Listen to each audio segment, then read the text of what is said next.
बंदी छोड़ सतगुरु रामपाल जी परमेश्वर जी की जय हो। सत्साई भाई और बहनों, बहुत बड़ी दया, बहुत बड़ी मेहर पूज्य गुरुदेव भगवान की, सतगुरु रामपाल जी परमेश्वर जी की, जिनके शुभ आशीर्वाद से, विशेष आशीर्वाद से आप और हम सभी सत्सेवक भाई बहन साध संगति से जुड़कर इस कलयुग की बिचली पीढ़ी में उन्हीं के अमर तत्व ज्ञान को आधार बनाकर मोक्ष प्राप्ति के लिए दृढ़ता के साथ निरंतर भक्ति मार्ग पर आगे की ओर बढ़ रहे हैं। भाई और बहनों, इस कलयुग की बिचली पीढ़ी में परमेश्वर ने आप और हमारे ऊपर जो विशेष रजा बख्शी है, हमें मनुष्य जन्म दिया है, अपनी शरण में लिया है, हर प्रकार से अध्यात्म से परिचित करवाया है, हर प्रकार के धर्म कर्म की जानकारी दी है। तो आप और हमारी भी अब कुछ विशेष जिम्मेदारियां बनती हैं कि हम अपने पूज्य गुरुदेव भगवान के प्रति आजीवन वफादार रहें, हम स्वामी भगत बन के रहें। हमारे मन में कोई भी संशय, कोई भी डाउट सतगुरुदेव भगवान के प्रति और उनकी अमर भक्ति के प्रति नहीं होनी चाहिए। जब इतना विश्वास परमेश्वर हमारा देखेंगे तब वे हमें अपने चरणों में विशेष जगह देंगे। और कलयुग की बिचली पीढ़ी में परमेश्वर यही चाहते हैं कि ये आत्माएं जो युगों युगों से इस काल के लोक में धक्के खा रही हैं, मुझे ना पहचान कर, अब इस कलयुग की बिचली पीढ़ी में ये आत्माएं हमें पहचान लें। और उसके लिए परमात्मा जी ने, सतगुरु रामपाल जी भगवान ने अपनी तरफ से कोई कसर, कोई कमी, ये भक्ति हमारे दिलो दिमाग में डालने में कसर नहीं छोड़ी है। अब भी यदि कोई कसर रहेगी भाई और बहनों, तो आप और हमारी ही रहेगी। तो भाई और बहनों, शॉर्ट वीडियो के ऊपर जो वीडियो बनाने की श्रृंखला जारी है, आज उसका ये 5वें नंबर का वीडियो है। और आज का वीडियो शुरू करने से पहले हम पूज्य गुरुदेव भगवान का जयकारा लगाएंगे, उनकी वंदना करेंगे, उनसे आशीर्वाद लेंगे। बंदी छोड़ सतगुरु रामपाल जी परमेश्वर जी की जय हो। परम पिता परमात्मा, सारी सृष्टि के सर्जनहार, कुल मालिक, असंख्य ब्रह्मांडों के स्वामी, जगत गुरु, तीनों लोकों में प्रवेश करके सबका धारण पोषण करने वाले राजाधिराज, आत्माधार, नाथों के नाथ, देवों के देव महादेव, सर्वेश्वर महेश्वर, मृत्युंजय, अजरो अमर, आदि अनादि सनातनी प्रभु, जगत पिता जगदीश्वर, श्री श्री 1008 की उपाधि के वास्तविक अधिकारी, अकाल मूर्त सौद स्वरूपी राम वासुदेव, सर्वगतम ब्रह्म, परम पूज्य, प्रथम पूज्य, परम संत, परम पुरुष, परम धनी, परम दयालु, सत्य कबीर, हक्का कबीर, अल्लाहु कबीर, अल्लाहु अकबर, बाखबर, अल्लाह ताला, जगत के तारणहार, जगत के मुक्तिदाता, जगत के जगन्नाथ, हारे के सहारे, हिंदुओं के राम, मुसलमानों के अल्लाह, सिखों के वाहिगुरु, ईसाइयों के मसीह, दया के सागर दयानिधि, करुणा के सागर करुणानिधि, स्वयं भू परिभू, संकट मोचन, कष्ट हरण, मंगल करण, दुख भंजन, अविगत कबीर, निर्विकार निर्विषम परमात्मा, अलय अलेख सतगुरु, आदि अनादि सतगुरु, असली मर्यादा पुरुषोत्तम, असली राम, असली कृष्ण, असली घनश्याम, असली मुरारी, राजाओं के राजा, महाराजाओं के महाराजा, शहंशाहों के शहंशाह, सम्राटों के सम्राट, भगवानों के भगवान, अल्लाहों के अल्लाह, प्रभुओं के प्रभु, मसीहाओं के मसीह, सच्चे वाहिगुरु, बाबाओं के बाबा, पीरों के पीर, सेठों के सेठ, जगत सेठ, सावड़सा सेठ, सर्वगुण संपन्न, अनंत कोटि कलाओं के स्वामी, अनंत कोटि ब्रह्मांडों के नायक, योगियों में महायोगी, ध्यानियों में महाध्यानी, सिद्धों में परम सिद्ध, ज्ञानियों में तत्व ज्ञानी, ब्रह्म ज्ञानी, महाज्ञानी, परम ज्ञानी, सर्वश्रेष्ठ ज्ञानी, विज्ञानी, युवा कबीर, समर्थ कबीर, असंवाद, अमित ओजा, सच्चे रहनुमा, करीम अल्लाह, सुभान अल्लाह, दुनिया के अंतिम पैगंबर, 8 सितंबर 1951 से गांव धनाना, जिला सोनीपत, हरियाणा, भारतवर्ष की पावन भूमि पे प्रकट रियल कल की भगवान श्री नारायण साकार हरि, श्री बाबा साहेब नूर अनंत परमात्मा, सच्चे दरवेश, सच्चे बाखबर, संत शिरोमणि सतगुरु रामपाल जी परमेश्वर जी के चरण कमल में साध संगति से जुड़े हुए देश विदेश से आप और हम सभी सत्सेवक भाई बहनों का अनंत कोटि दंडोत प्रणाम। तो भाई और बहनों, पूज्य गुरुदेव भगवान ने अपनी तरफ से इस कलयुग की पिछली पीढ़ी में अपनी पहचान करवाने में अपने सत्संगों के माध्यम से कोई कसर नहीं छोड़ी है। अब यदि उनको ना पहचान पाने वाली कोई कसर रहेगी तो आप और हम भगत भाई बहनों की अपनी अज्ञानता, अपनी नादानी, अपनी मंद बुद्धिता रहेगी। बाकी गुरुदेव ने कोई कसर, कोई कमी नहीं छोड़ी है भाई और बहनों। और वैसे भी इस काल के किस ब्रह्मांड में आकर, काल के लोक में आकर, काल की छाती पर बैठकर और उसी के विरुद्ध सच्चा ज्ञान प्रचार करना, उसके भोजन को उसके मुख से छीनना, ये भाई और बहनों किसी सामान्य व्यक्ति का, सामान्य संत का, महात्मा का काम नहीं है। ये काल बलि 21 ब्रह्मांड का राजा है, राजा। जैसे जंगल का राजा शेर होता है, शेर, और शेर के मुंह से निवाला छीनना ये जंगल के अन्य किन्हीं जानवरों के बस की बात नहीं है, क्योंकि बाकी सभी उससे डरते हैं, थर्राते हैं, उससे कांपते हैं। अगर शेर आ जाए तो अन्य जानवर चाहे कितना ही खूंखार क्यों ना हो, यदि वो भोजन कर रहा है, कोई शिकार करके, वो छोड़कर भाग जाता है। इसी प्रकार ये काल बलि 21 ब्रह्मांड का राजा है और आप और हम इस जंगल के सामान्य प्राणी हैं, तुच्छ प्राणी हैं। भला शेर का सामना कोई 21 ब्रह्मांड का प्राणी कर सकता है? काल का सामना कर सकता है कोई? तो भाई और बहनों, इसी प्रकार सतगुरु रामपाल जी परमेश्वर ये अध्यात्म के बब्बर शेर हैं, बब्बर शेर, केहरी। और ये 21 ब्रह्मांड का स्वामी काल ये भी कम नहीं है। परमेश्वर ने इसको गजराज की संज्ञा दी। गजराज यानी हाथियों में सर्वश्रेष्ठ, सर्वशक्तिमान। परंतु जब वो केहरी शेर चिंघाड़ता है, दहाड़ता है, तो परमेश्वर ने बताया वो गजराज भी लीद कर देता है, लीद, और वहां से भाग उठता है। तो भाई और बहनों, सतगुरु रामपाल जी परमेश्वर जी को हम कोई सामान्य व्यक्ति, प्राणी या साधु या मां के गर्भ से 8 सितंबर 1951 को जन्म लेकर आया हुआ कोई प्राणी ना समझें, मानुष समझने की भूल ना करें, अन्यथा ये भूल आप और हम पर बहुत भारी पड़ेगी, बहुत भारी। युगों युगों हम भयंकर कष्टों से गुजरेंगे फिर। और उसके लिए गुरुदेव भगवान ने सत्संग किए हैं ताकि हम ये अपनी कमी पूरी कर लें इस कलयुग की पिछली पीढ़ी में। और गुरुदेव ने हर प्रकार से सत्संगों में अपने परमेश्वर होने के विषय में पुख्ता जानकारी, पुख्ता प्रमाण दिए हैं। देखो भाई और बहनों, परमेश्वर की जिम्मेदारी इस काल के लोक में आकर, इस काल ने जो ज्ञान का अज्ञान बना रखा है, धर्मशास्त्रों में आधा अधूरा ज्ञान इसने लिखवा कर उसका कुप्रचार करवा रखा है। दुनिया भर के अपने दूत साधु संत महात्माओं के रूप में भेज रखे हैं, जो केवल अर्थों का अनर्थ करते हैं, ज्ञान का अज्ञान करते हैं। परमेश्वर ने आकर हमें सत ज्ञान दिया, शास्त्रों की जानकारी दी, धर्म कर्म की जानकारी दी। अब भाई और बहनों, अब भी अगर हम नहीं समझेंगे, क्योंकि परमेश्वर की, सतगुरु रामपाल जी भगवान की जिम्मेदारी अपने खुद के सत्संगों को समझाने की नहीं है। सतगुरु की जिम्मेदारी केवल धर्मशास्त्रों का सार, निष्कर्ष निकाल कर देने की थी, और गुरुदेव ने उसमें कोई कसर नहीं छोड़ी है। हर धर्म के धर्म ग्रंथ का पूरा विवरण जो हमारे मतलब का है, परमेश्वर ने निकाल कर रख दिया। चारों वेद, गीता, कुरान, बाइबल, तोरेत, जबूर, इंजल, गुरु ग्रंथ साहिब और अन्य छोटे मोटे संत महात्मा, साधु, ऋषि, जो अज्ञानता के कारण आप और हम भोले भाले जीवों में महात्मा बने बैठे थे, ऋषि बने बैठे थे, परमेश्वर ने सभी की पुस्तकें, सभी के प्रवचन सुनाकर, दिखाकर निष्कर्ष दे दिया कि धरती पर किसी के पास सत्संग नहीं है। यहां कोई सत्संग कर ही नहीं सकता, कोई सच कहने की हिम्मत कह ही नहीं सकता। यहां सत्संग करने के लिए कबीर भगवान स्वयं तत्वदर्शी संत का चोला धारण करके, रूप धारण करके स्वयं ही सतलोक से चलकर आते हैं।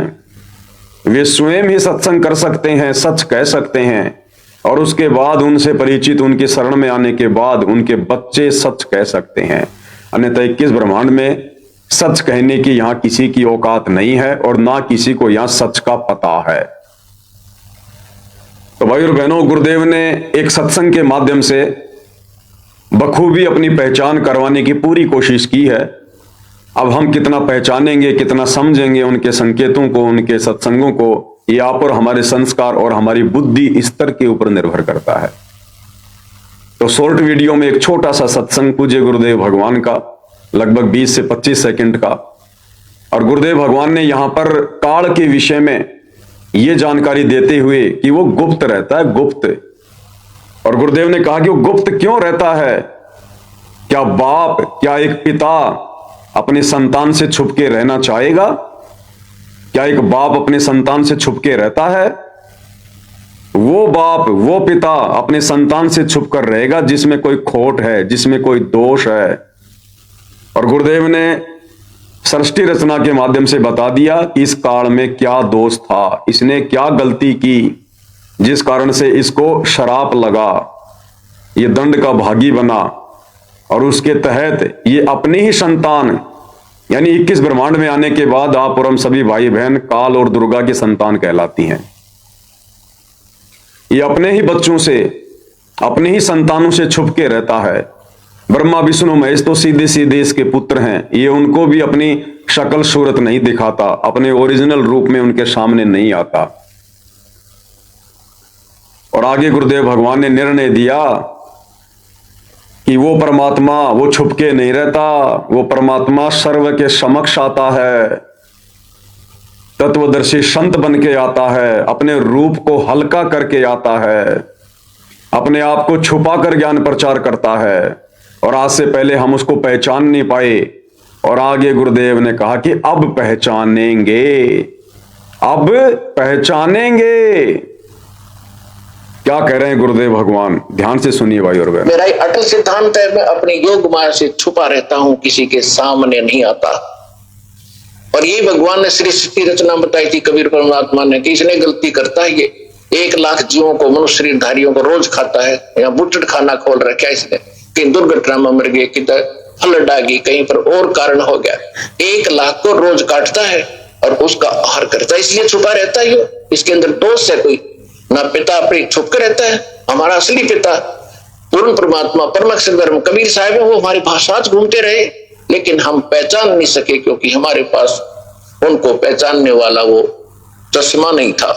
क्या कह रहे हैं गुरुदेव कि हमारे पिता, हमारे परमात्मा, हमारे बाप, वो कबीर देव भगवान, वो छुपके नहीं रहते, वो हमारे साथ साथ घूमते रहे, लेकिन हम उनको पहचान नहीं पाए क्योंकि हमारे पास में पहचानने का कोई साधन नहीं था, पैमाना नहीं था। और आगे गुरुदेव क्या कह रहे हैं? अब पहचानेंगे। क्या कह रहे हैं?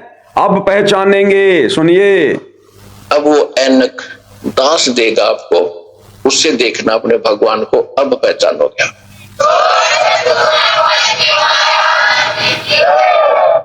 तो गुरुदेव कहते हैं अब वो ऐनक, अब वो चश्मा, तत्व ज्ञान रूपी चश्मा ये दास आपको देगा, अब पहचानोगे आप, अब पहचानोगे। तो भाई और बहनों, वो ऐनक, वो चश्मा आप और हमें मिल चुका है।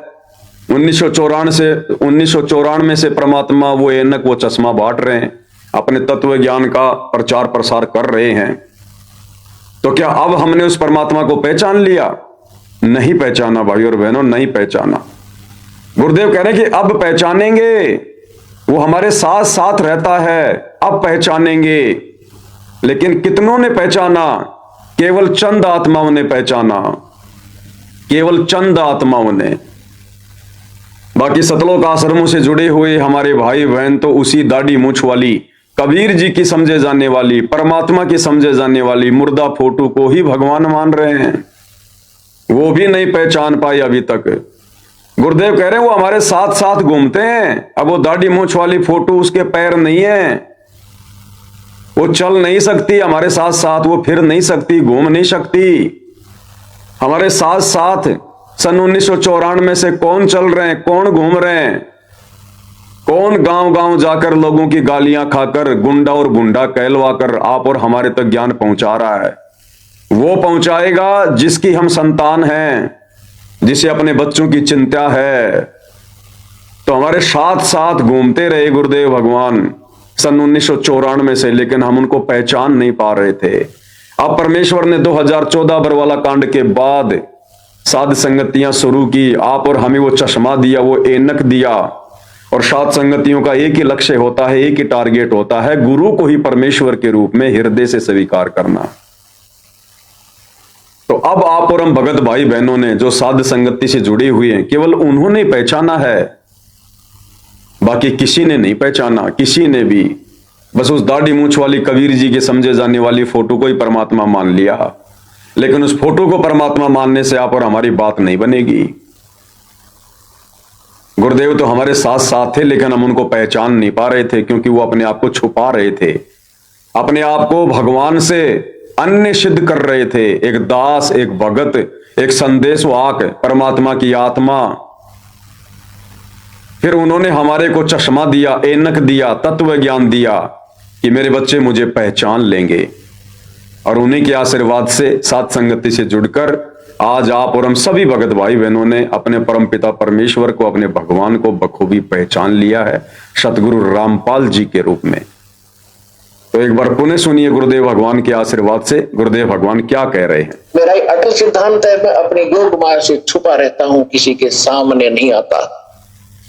और ये भगवान ने सृष्टि रचना बताई थी कबीर परमात्मा ने, कि इसने गलती करता है ये 1 लाख जीवों को, मनुष्य शरीरधारियों को रोज खाता है। यहाँ बुटड़ खाना खोल रखा है इसने, कहीं दुर्घटना में मर गए, किधर फ्लड आ गई, कहीं पर और कारण हो गया। 1 लाख को रोज काटता है और उसका आहार करता है, इसलिए छुपा रहता है ये। इसके अंदर दोष है कोई ना, पिता अपने छुप कर रहता है। हमारा असली पिता पूर्ण परमात्मा परमक्षर कबीर साहब है, वो हमारे पास घूमते रहे, लेकिन हम पहचान नहीं सके, क्योंकि हमारे पास उनको पहचानने वाला वो चश्मा नहीं था। अब वो ऐनक दास देगा आपको, उससे देखना अपने भगवान को, अब पहचान हो गया।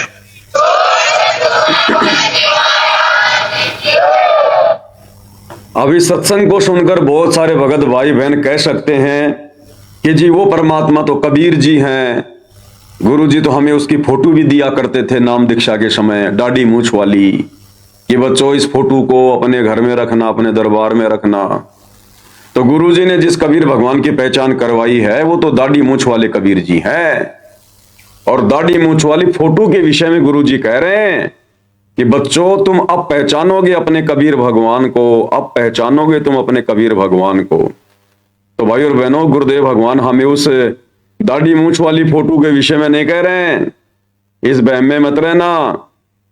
उस दाढ़ी मूंछ वाली फोटो को तो गुरुदेव भगवान ने रिजेक्ट कर दिया, रिजेक्ट कर दिया मालिक ने। क्या कहकर?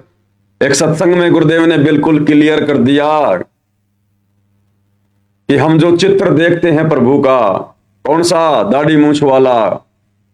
कि हम जो चित्र देखते हैं प्रभु का, ऐसा रूप नहीं है, ऐसा रूप नहीं है।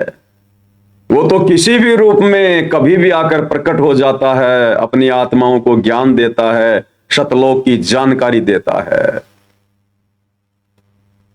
तो गुरुदेव ने कहा ना कि अब पहचानेंगे अपने परमात्मा को। तो 90% संगत ने तो दाढ़ी मूंछ वाली कबीर जी की समझे जाने वाली फोटो को ही परमात्मा मान लिया, परमात्मा को नहीं पहचान पाए कि सतगुरु रामपाल जी ही कबीर भगवान है, परमेश्वर है, परमात्मा है, नहीं पहचान पाए। और ये मान लिया कि गुरु जी हमें जो फोटो दिखा रहे हैं बस यही कबीर जी है, और उसी के ऊपर आश्रित हो गए। और गुरुदेव करें अब पहचानेंगे, अब पहचानोगे। अगर वही फोटो होती कबीर भगवान, तो गुरु जी ये क्यों कहेंगे कि अब पहचानोगे? अरे वो पहचान तो गुरु जी करवा ही रहे हैं। सन 1994 से गुरु जी वो फोटो दिखा रहे हैं हमारे को कि बच्चों ये कबीर भगवान है, ये कबीर भगवान है। तो भगवान को तो हमने पहचान लिया, वो फोटो हमने देख ली, हम सब जानते हैं कि कबीर जी की फोटो है, कबीर जी की फोटो है। फिर गुरु जी क्यों कह रहे हैं कि अब पहचानोगे? तो फिर वो दाढ़ी मूंछ वाले कौन थे फिर, जो गुरु जी कह रहे कि भगवान को तो तुम अब पहचानोगे? तो परमेश्वर वे स्वयं है, परमात्मा वे स्वयं है। और उस दाढ़ी मूंछ वाली फोटो को उन्होंने रिजेक्ट कर दिया। रिजेक्ट क्या कहकर, ध्यान से सुनिए भाई और बहनों, बड़ा अनमोल सत्संग है। क्या कह रहे हैं भगवान? अपने आत्माओं अब तो ये दास बैठा है, यदि यहाँ परमात्मा इसी मानव शरीर तो है ही उनका, क्योंकि बनारस में 120 वर्ष रहे, और अब भी वो आ जाते। जो हम चित्र देखते हैं प्रभु का, ऐसा चित्र नहीं है। वो तो ना जाने कितने स्वरूप है उस मालिक के, वो किसी भी रूप में आकर के अपना ज्ञान बताता है, अपनी प्यारी आत्माओं को अपने चरणों में लगा के भक्ति करवा के सतलोक ले जाता है। तो क्लियर कर दिया भाई और बहनों गुरुदेव भगवान ने। इस दाढ़ी मूंछ वाली फोटो को गुरुदेव भगवान ने बिल्कुल रिजेक्ट कर दिया। रिजेक्ट। तो बताओ सतलोक आश्रमों से जुड़े हुए भाई बहनों, तुम किसे भगवान मानकर पूज रहे हो? तुमने क्या पहचाना? अरे कुछ भी तो नहीं पहचाना। तुम जिस दाढ़ी मूंछ वाली फोटो को कबीर मान के पूज रहे हो, जून के महीने में कबीर प्रगट दिवस मना रहे हो, गुरुदेव ने तो रिजेक्ट कर दिया कि प्रभु ऐसा नहीं है जो हम चित्र देख रहे हैं। वो तो ना जाने किस रूप में आ जाते हैं अपनी आत्माओं को ज्ञान देने के लिए। एक बार ध्यान से सुनो भाई और बहनों, इसलिए गुरुदेव कह रहे हैं कि अब पहचानोगे भगवान को, अब पहचानोगे। ध्यान से सुनिएगा। अपने आत्माओं अब तो ये दास बैठा है, यदि यहाँ परमात्मा इसी मानव शरीर तो है ही उनका, क्योंकि बनारस में 120 वर्ष रहे, और अब भी वो आ जाते। जो हम चित्र देखते हैं प्रभु का, ऐसा चित्र नहीं है। वो तो ना जाने कितने स्वरूप है उस मालिक के। जो हम चित्र देखते हैं ऐसा चित्र नहीं है परमात्मा का, ऐसा रूप नहीं है। तो गुरुदेव ने बिल्कुल क्लियर कर दिया कि ये दाढ़ी मूंछ वाली फोटो परमात्मा नहीं है, कबीर जी नहीं है।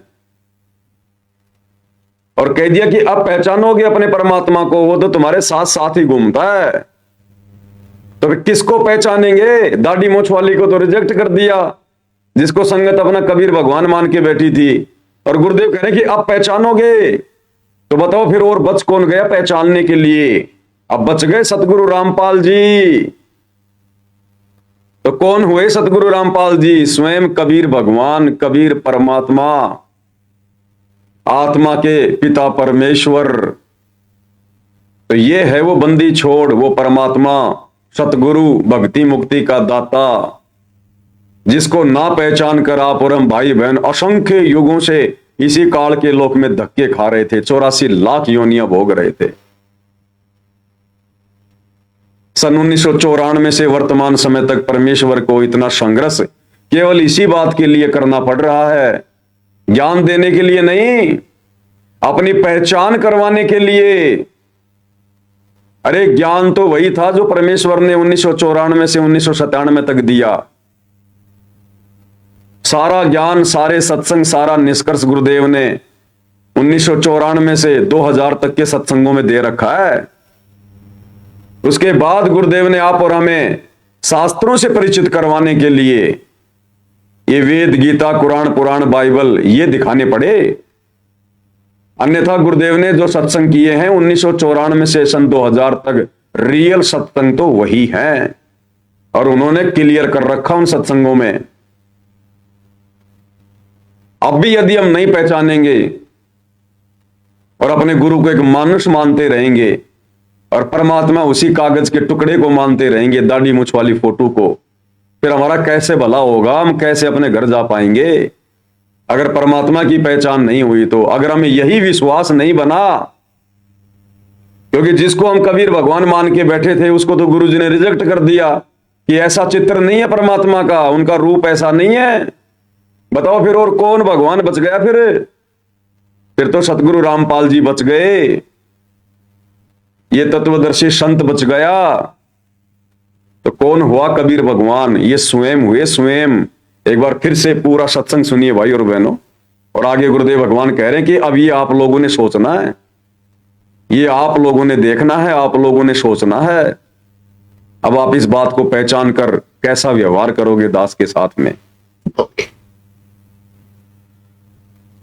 पुण्यात्माओं, अब तो ये दास बैठा है, यदि यहाँ परमात्मा इसी मानव शरीर तो है ही उनका, क्योंकि बनारस में 120 वर्ष रहे, और अब भी वो आ जाते।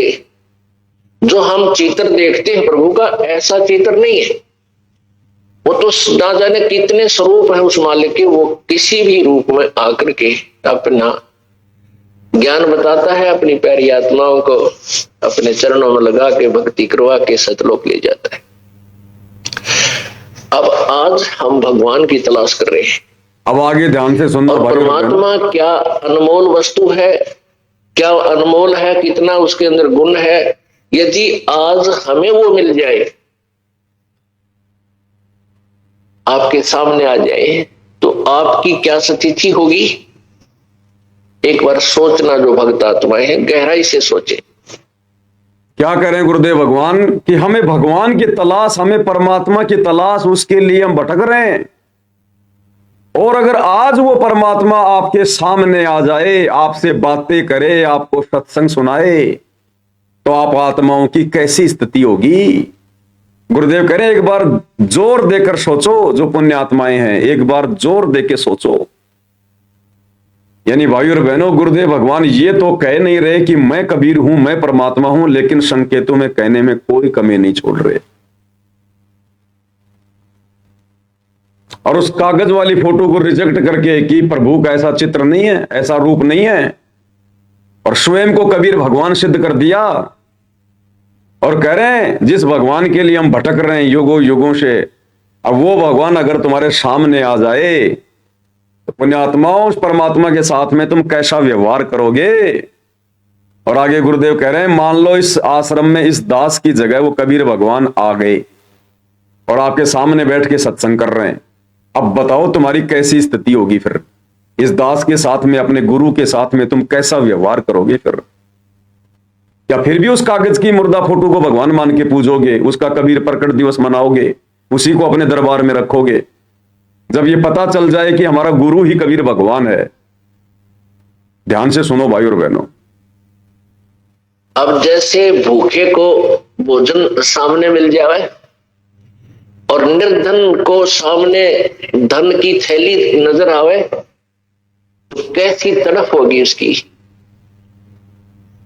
प्यासे को पानी मिल जावे तो कैसी श्रद्धा करेगा, टूट के पड़ेगा उसके ऊपर। धन है तो ठाकर सीने के नु देख कर भाग लेगा, छुपा जो कि इसने कोई देख ना ले। और सामने भोजन है तो ऐसी सब टूट के पड़ जाएगा, फटाफट खाएगा, अपनी जान बचाएगा। ऐसे ही हमें जब परमात्मा आज मिल जावे, आपके सामने आ जावे, क्योंकि हम उसी की तलाश में तो भटक रहे हैं, तो आपकी कैसी श्रद्धा होगी ये आप अपने अपने स्तर से सोच सकते हैं। अब वो भगवान यहां आ जाए, अरदास के स्थान पर बैठकर सत्संग करने लग जाए, क्योंकि ज्ञान तो देना ही पड़ेगा। क्या कह रहे हैं गुरुदेव? अब वो भगवान यहां आ जाए और दास के स्थान पर बैठ के सत्संग करने लग जाए, क्योंकि ज्ञान तो देना ही पड़ेगा, क्योंकि ज्ञान तो देना ही पड़ेगा। यानी कबीर भगवान भी आएगा तो ज्ञान ही देगा। तो सोचो फिर हमारे गुरुदेव कौन है? ज्ञान ही तो दे रहे हैं। वो दाढ़ी मूछ वाली फोटो हमें कोई ज्ञान थोड़ी दे रही है, सत्संग थोड़े सुना रही है, हमारी शंकाओं का समाधान थोड़ी कर रही है। उस दाढ़ी मूछ वाली फोटो से तो लाखों गुना बड़ा और महान ये तुम्हारा भाई पवन दास है, जो आप लोगों की शंकाओं का समाधान कर रहा है, आप लोगों को गुरु की महिमा बता रहा है। अरे उस दाढ़ी मूछ वाली फोटो के बजाय तो अगर मुझ पवन दास के लाइव वीडियो देखो, साथ संगति से जुड़ो, तो लाखों गुना ज्यादा आपको बेटर रिजल्ट मिलेगा, लाखों गुना ज्यादा बेटर। तो गुरुदेव कह रहे हो भगवान आ जावे और अपना ज्ञान देवे, क्योंकि ज्ञान तो देना ही पड़ेगा। तो भगवान आएगा तो ज्ञान ही देगा ना।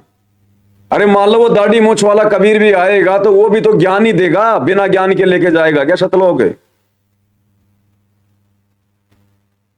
तो सतगुरु रामपाल जी 1994 से वो तत्व ज्ञान ही तो दे रहे हैं, वो दुनिया से न्यारा ज्ञान ही तो दे रहे हैं, शास्त्र प्रमाणित ज्ञान ही तो दे रहे हैं, जो 21 ब्रह्मांड का ज्ञान नहीं है। तो कौन दे सकता है? वो कौन दे रहा है? सतगुरु रामपाल जी दे रहे हैं, ये स्वयं कबीर भगवान दे रहे हैं। और दाढ़ी मूछ वाली फोटो को रिजेक्ट कर दिया। समझदार आत्माओं के लिए संकेत ही काफी है। ये परमात्मा ऐसा नहीं है जैसा तुम इन चित्रों में देख रहे हो। तो बताओ फिर हमने क्यों परमात्मा मान लिया उस दाढ़ी मूछ वाले को? सिर्फ इसीलिए कि बार बार हमें गुरुदेव वो चित्र दिखा रहे हैं, आश्रमों में वो चित्र लगा रहे हैं। अरे वो तो उनकी मजबूरी है। अरे जब तक सतगुरु रामपाल जी के शिष्य, उनके भगत सतगुरु रामपाल जी को ज्ञान को आधार बनाकर कबीर भगवान नहीं मानेंगे, हृदय से स्वीकार नहीं करेंगे, तो सतगुरु रामपाल जी की तो मजबूरी है किसी और को कबीर भगवान बताना, किसी और को परमात्मा बता के सत्संग सुनाना। और जिस दिन इस ज्ञान को आधार बनाकर हम अपने गुरु को परमात्मा मान लेंगे, फिर आगे गुरुदेव को कोई जरूरत नहीं है दाढ़ी मूछ वाली फोटो को भगवान बताना या उसका प्रकट दिवस मनाना। फिर क्या आवश्यकता रह जाएगी जब हमने ओरिजिनल कबीर को पहचान लिया, अपने गुरु को ही कबीर मान लिया? फिर क्यों गुरुदेव जून के महीने में कबीर प्रकट दिवस मनाएंगे? अरे जैसे 2014 बरवाला कांड है, उसके बाद आप और हम भगत भाई बहनों ने कबीर जी को परमात्मा मान लिया। और देखो भाई और बहनों, कबीर जी को परमेश्वर मानने की, यानी सतगुरु रामपाल जी को परमेश्वर मानने की, कबीर भगवान मानने की प्रोसीजर ये कैसे शुरू हुई आप लोगों को पता है? सन 2018 में राजस्थान के जयपुर से ये दास पवन दास, साथ में अपने कजोड़ भाई और साथ में अपने रूपदास भाई, जो कि जयपुर में नाई की दुकान है उनकी, हम तीनों आत्माएं राजस्थान के देवली में साध संगति में गए थे। और वहां से साध संगति पूरी करके रूपदास भगत जी की मारुति 800 गाड़ी थी, उसमें हम गए थे तीनों भाई। और जब हम वापस आए तो एक जगह रास्ते में चाय पीने के लिए रुक गए, क्योंकि उस समय तो बाहर का खाना पीना हम लोग जो है वो किया करते थे। तो रास्ते में पता चला कि यहाँ की चाय बहुत फेमस है, लंबा लंबा कांच का गिलास था। तो रूपदास जी जो है वो चाय ज्यादा पीते हैं, नाई का काम है ना, बिना चाय पिए बिना काम होता नहीं उनसे इतना। तो वहां हम लोगों ने गाड़ी रोक ली साइड में, तीनों भाई चाय पीने लग गए। और गाड़ी में बैठे बैठे देखो रूपदास जी को परमात्मा ने प्रेरणा करी और कहा कि भगत जी, हम लोग क्यों उस दाढ़ी मूछ वाले को भगवान मान के उसका कबीर प्रकट दिवस मना रहे हैं? क्यों ना हम 2019 से अपने गुरु जी को ही कबीर भगवान मानकर, वे तो कबीर हैं ही, क्यों ना हम अपने गुरु जी का ही कबीर प्रकट दिवस मनाएं? क्योंकि भगवान तो दो नहीं हो सकते ना, भगवान तो एक ही है। चाय पीते पीते अचानक से परमात्मा ने उनको प्रेरणा की।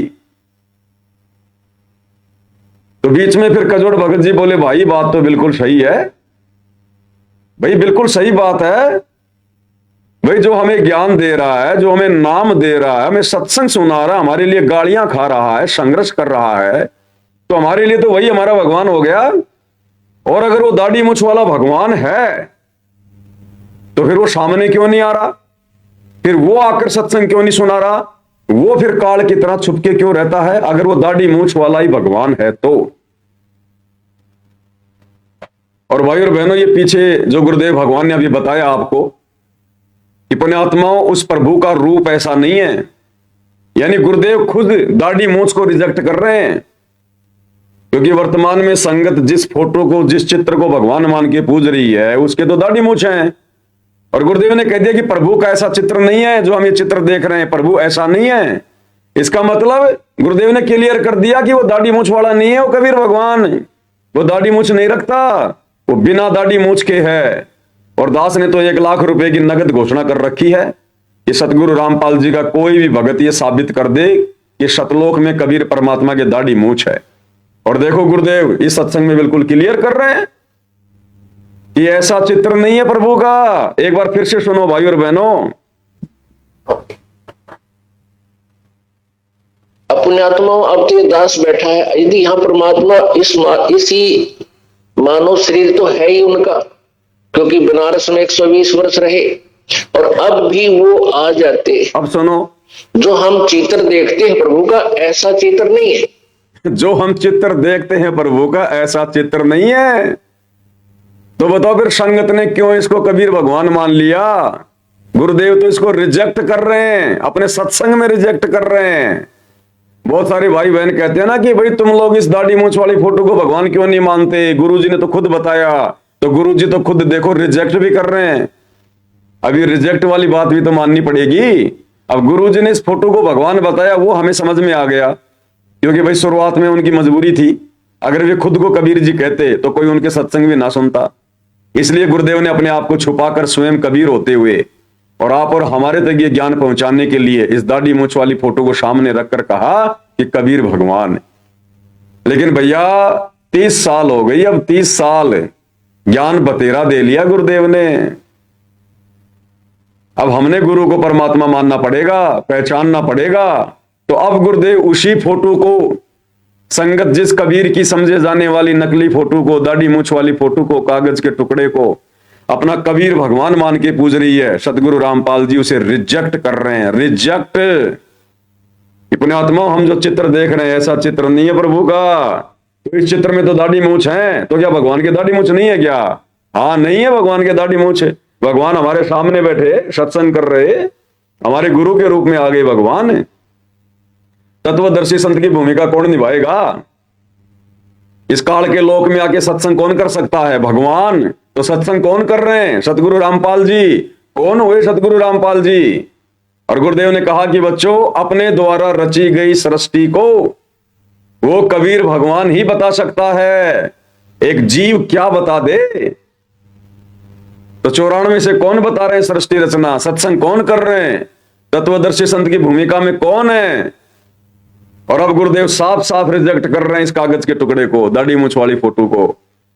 एक बार फिर से सुन लो भाई और बहनों, अगर समझ में नहीं आ रही है तो, क्योंकि साथ संगति का काम है समझाना।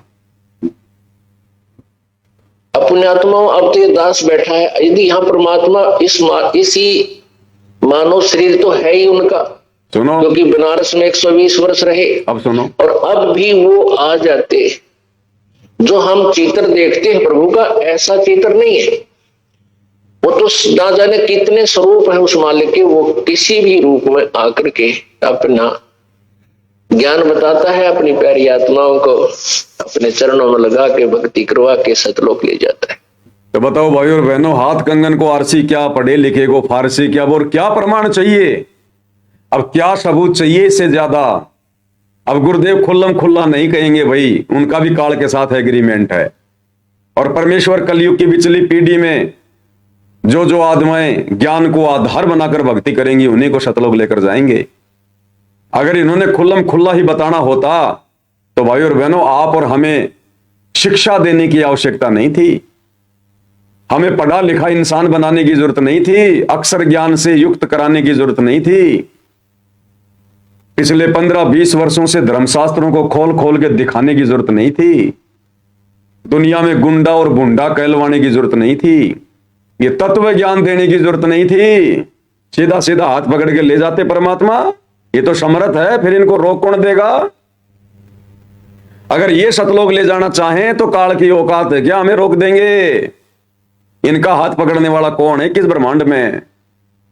इसलिए परमेश्वर ने ज्ञान आधार का मार्ग चुना है वर्तमान कलयुग की पिछली पीढ़ी का, कि जो आत्माएं मेरे ज्ञान को आधार बनाकर और हृदय से अपने गुरु को ही परमेश्वर मानकर भक्ति करेंगी, उन्हीं आत्माओं को परमेश्वर सतलोक ले जाने की सोचेंगे।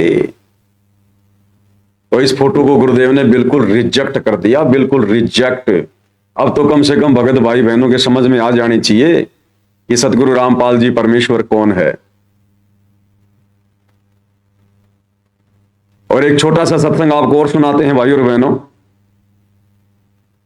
इसमें गुरुदेव ने बिल्कुल क्लियर कर दिया और भी। और क्या कह रहे हैं गुरुदेव भगवान, ध्यान से सुनिएगा। यदि इस दास के स्थान पर आज कबीर परमेश्वर भी आ जाते, क्योंकि जिस समय कबीर परमेश्वर जिस रूप में आए थे वो तो तुमने देखा नहीं वर्तमान वाला ने, और वो परमात्मा किस रूप में आए थे ये तो जो हमने चित्र बनाए तो हमारा एक अपना इमेजन है, अपना सपोजिशन है, अपना माना हुआ बना है। लेकिन वो परमात्मा अब आ जाए तो जिस रूप में वो पहले आया था वो तो तुमने देखा नहीं, और ईब जिसमें आ रहा उसने तुम मानो को नहीं। तो बात कैसे बनेगी? अब बताओ भाई और बहनों, इतना क्लियर कर दिया गुरुदेव ने, अंधे से अंधा, मूर्ख से मूर्ख व्यक्ति भी समझ जाए कि गुरुदेव भगवान क्या कहना चाह रहे हैं, कहां निशाना लगाना चाह रहे हैं, क्या कह रहे हैं गुरुदेव भगवान। एक एक शब्द को दोबारा ध्यान से सुनो भाई और बहनों। यदि इस दास के स्थान पर आज कबीर परमेश्वर भी आ जाते, क्योंकि जिस समय कबीर परमेश्वर जिस रूप में आए थे वो तो तुमने देखा नहीं। क्या कह रहे हैं गुरुदेव कि जिस समय कबीर परमात्मा जिस रूप में आए थे, यानी 650 साल पहले, तो गुरुदेव कह रहे हैं कि वो रूप तो तुमने देखा नहीं वर्तमान वालों ने। तो फिर भाई ये फोटो किसकी है? अरे फिर ये फोटो किसकी है दाढ़ी मूंछ वाली? इसी को तो सब कबीर जी मान के पूछ रहे हैं कि 650 साल पहले आए थे। और गुरुदेव कह रहे हैं कि पुण्यात्मा जिस समय कबीर परमात्मा आए थे 650 साल पहले, वो जिस रूप में आए थे, जैसी उनकी शक्ल थी, उनका चेहरा था, वो तो तुम लोगों ने देखा नहीं वर्तमान वालों ने, यानी आप और हमने, कलयुग की पिछली पीढ़ी वालों ने। तो फिर गुरुजी जो ये दाढ़ी मूंछ वाली फोटो दिखा रहे हैं, फिर ये किसकी है? तो समझ जाओ भाई और बहनों, अब तो समझ जाओ कि 650 साल पहले परमात्मा जिस रूप में आए थे वो तो तुमने देखा नहीं वर्तमान वालों ने, यानी आप और हमें कह रहे हैं गुरुदेव। तो रिजेक्ट कर दिया गुरुदेव ने इस दाढ़ी मूंछ वाली फोटो को। अगर यही कबीर होता, यही कबीर का रूप होता, तो ये बात क्यों कहेंगे गुरुदेव कि 650 साल पहले परमात्मा जिस रूप में आए थे वो तो तुमने देखा नहीं वर्तमान वालों ने। दोबारा सुन लो। यदि इस दास के स्थान पर आज कबीर परमेश्वर भी आ जाते, क्योंकि जिस समय कबीर परमेश्वर जिस रूप में आए थे वो तो तुमने देखा नहीं वर्तमान वालों ने, वो तो तुमने देखा नहीं वर्तमान वालों ने। फिर गुरुजी हमें जो फोटो दिखा रहे हैं, नाम दीक्षा के समय दे रहे हैं दाढ़ी मूंछ वाली, फिर ये किसकी है? और आगे सुनो क्या कह रहे हैं। वो परमात्मा किस रूप में आए थे, ये तो जो हमने चित्र बनाए तो हमारा एक अपना इमेजन है, अपना सपोजिशन है, अपना माना हुआ बनाया हुआ क्या कह रहे हैं गुरुदेव? और वो परमात्मा जिस रूप में आए थे, ये जो हमने फोटोएं बना रखी हैं, जो चित्र बना रखे हैं, ये दाढ़ी मूंछ वाले, गुरुदेव कहते हैं ये तो हमारी सोची हुई है, ये तो हमारी इमेजिन है, ये तो कल्पना है, कल्पना।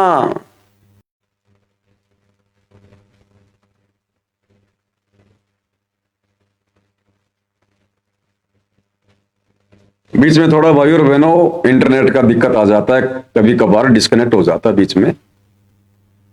तो गुरुदेव भगवान ने बिल्कुल क्लियर कर दिया कि जो तुम ये चित्र देख रहे हो ना, जो तुमने बना रखे हैं कबीर भगवान के नाम के, ये तो अपनी इमेजिन है, सोची हुई अपनी कल्पना है, ये तो बनावटी है, ओरिजिनल नहीं है। तो रिजेक्ट कर दी गुरुदेव ने फोटो दाढ़ी मूंछ वाली, जिसको संगत कबीर भगवान मान के अपने दरबार में सजा के बैठी है, जो उनके महीने में जिस नकली फोटो का कबीर प्रकट दिवस मना रही है और शतलोक जाने की सोच रही है अपने गुरुजी को दुखी करके। एक बार फिर से सुनो क्या कह रहे हैं गुरुदेव।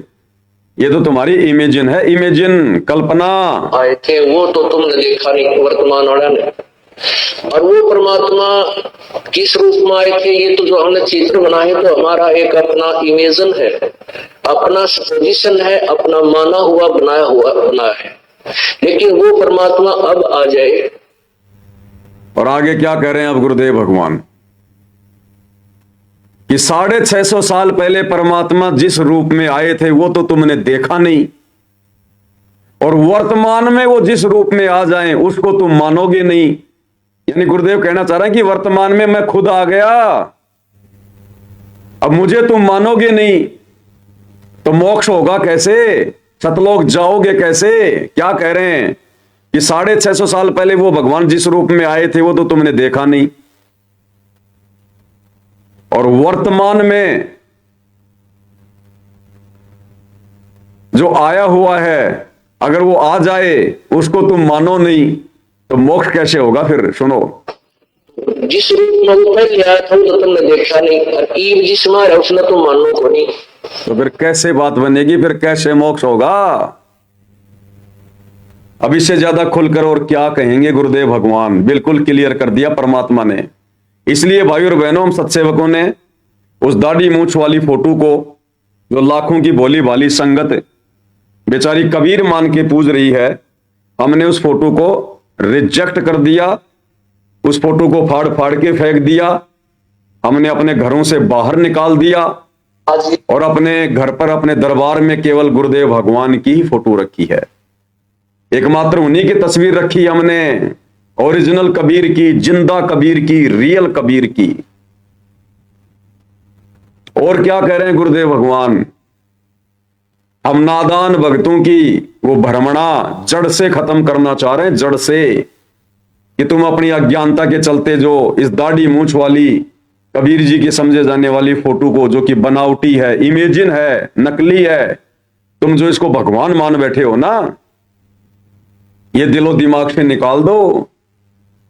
अब और क्या कह रहे हैं गुरुदेव भगवान इस अनमोल सत्संग में, कि पुण्यात्माओं, तुम ये ना समझना कि वो कबीर भगवान आएगा तो टोपी टापी लगा के आएगा, दाढ़ी वाड़ी लगा के आएगा, जो तुम इन फोटो में देख रहे हो।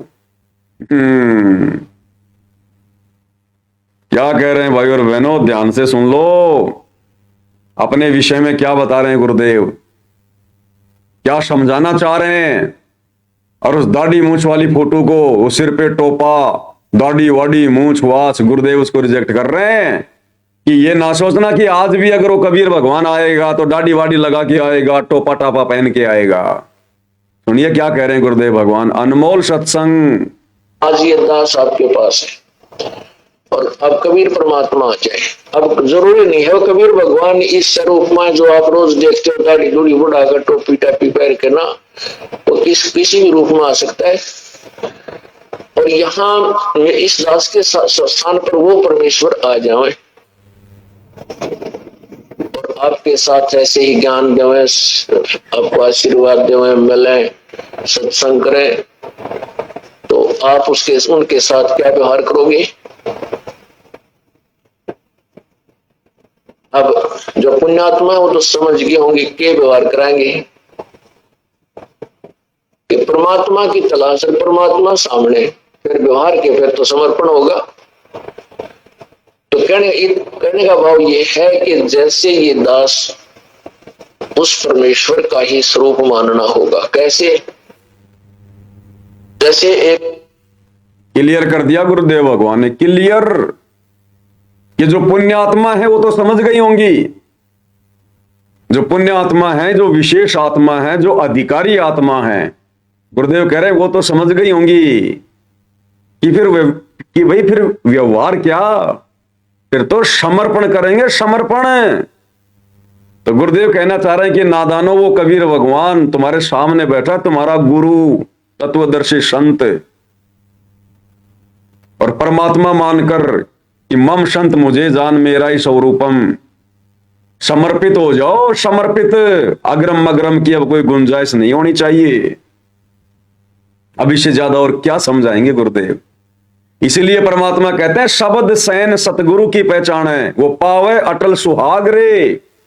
यानी स्पष्ट रूप से गुरुदेव कह रहे हैं, मैं नहीं कहूंगा कि मैं भगवान हूं, मैं परमात्मा हूं, लेकिन सत्संगों में संकेत करूंगा, और मेरे सत्संगों में छुपे हुए उन संकेतों को जो समझ जाएगा और गुरु को परमेश्वर मानकर, कबीर मानकर समर्पित होकर भक्ति करेगा, कहते हैं वो पावे अटल सुहाग रे।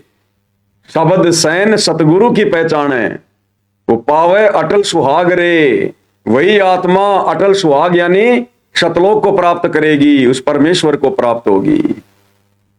अब बताओ भाई और बहनों, क्या कसर छोड़ दी गुरुदेव भगवान ने, क्या कमी छोड़ दी परमात्मा ने। हर प्रकार से गुरुदेव ने अपने विषय में जानकारी देने में कोई कसर नहीं छोड़ी।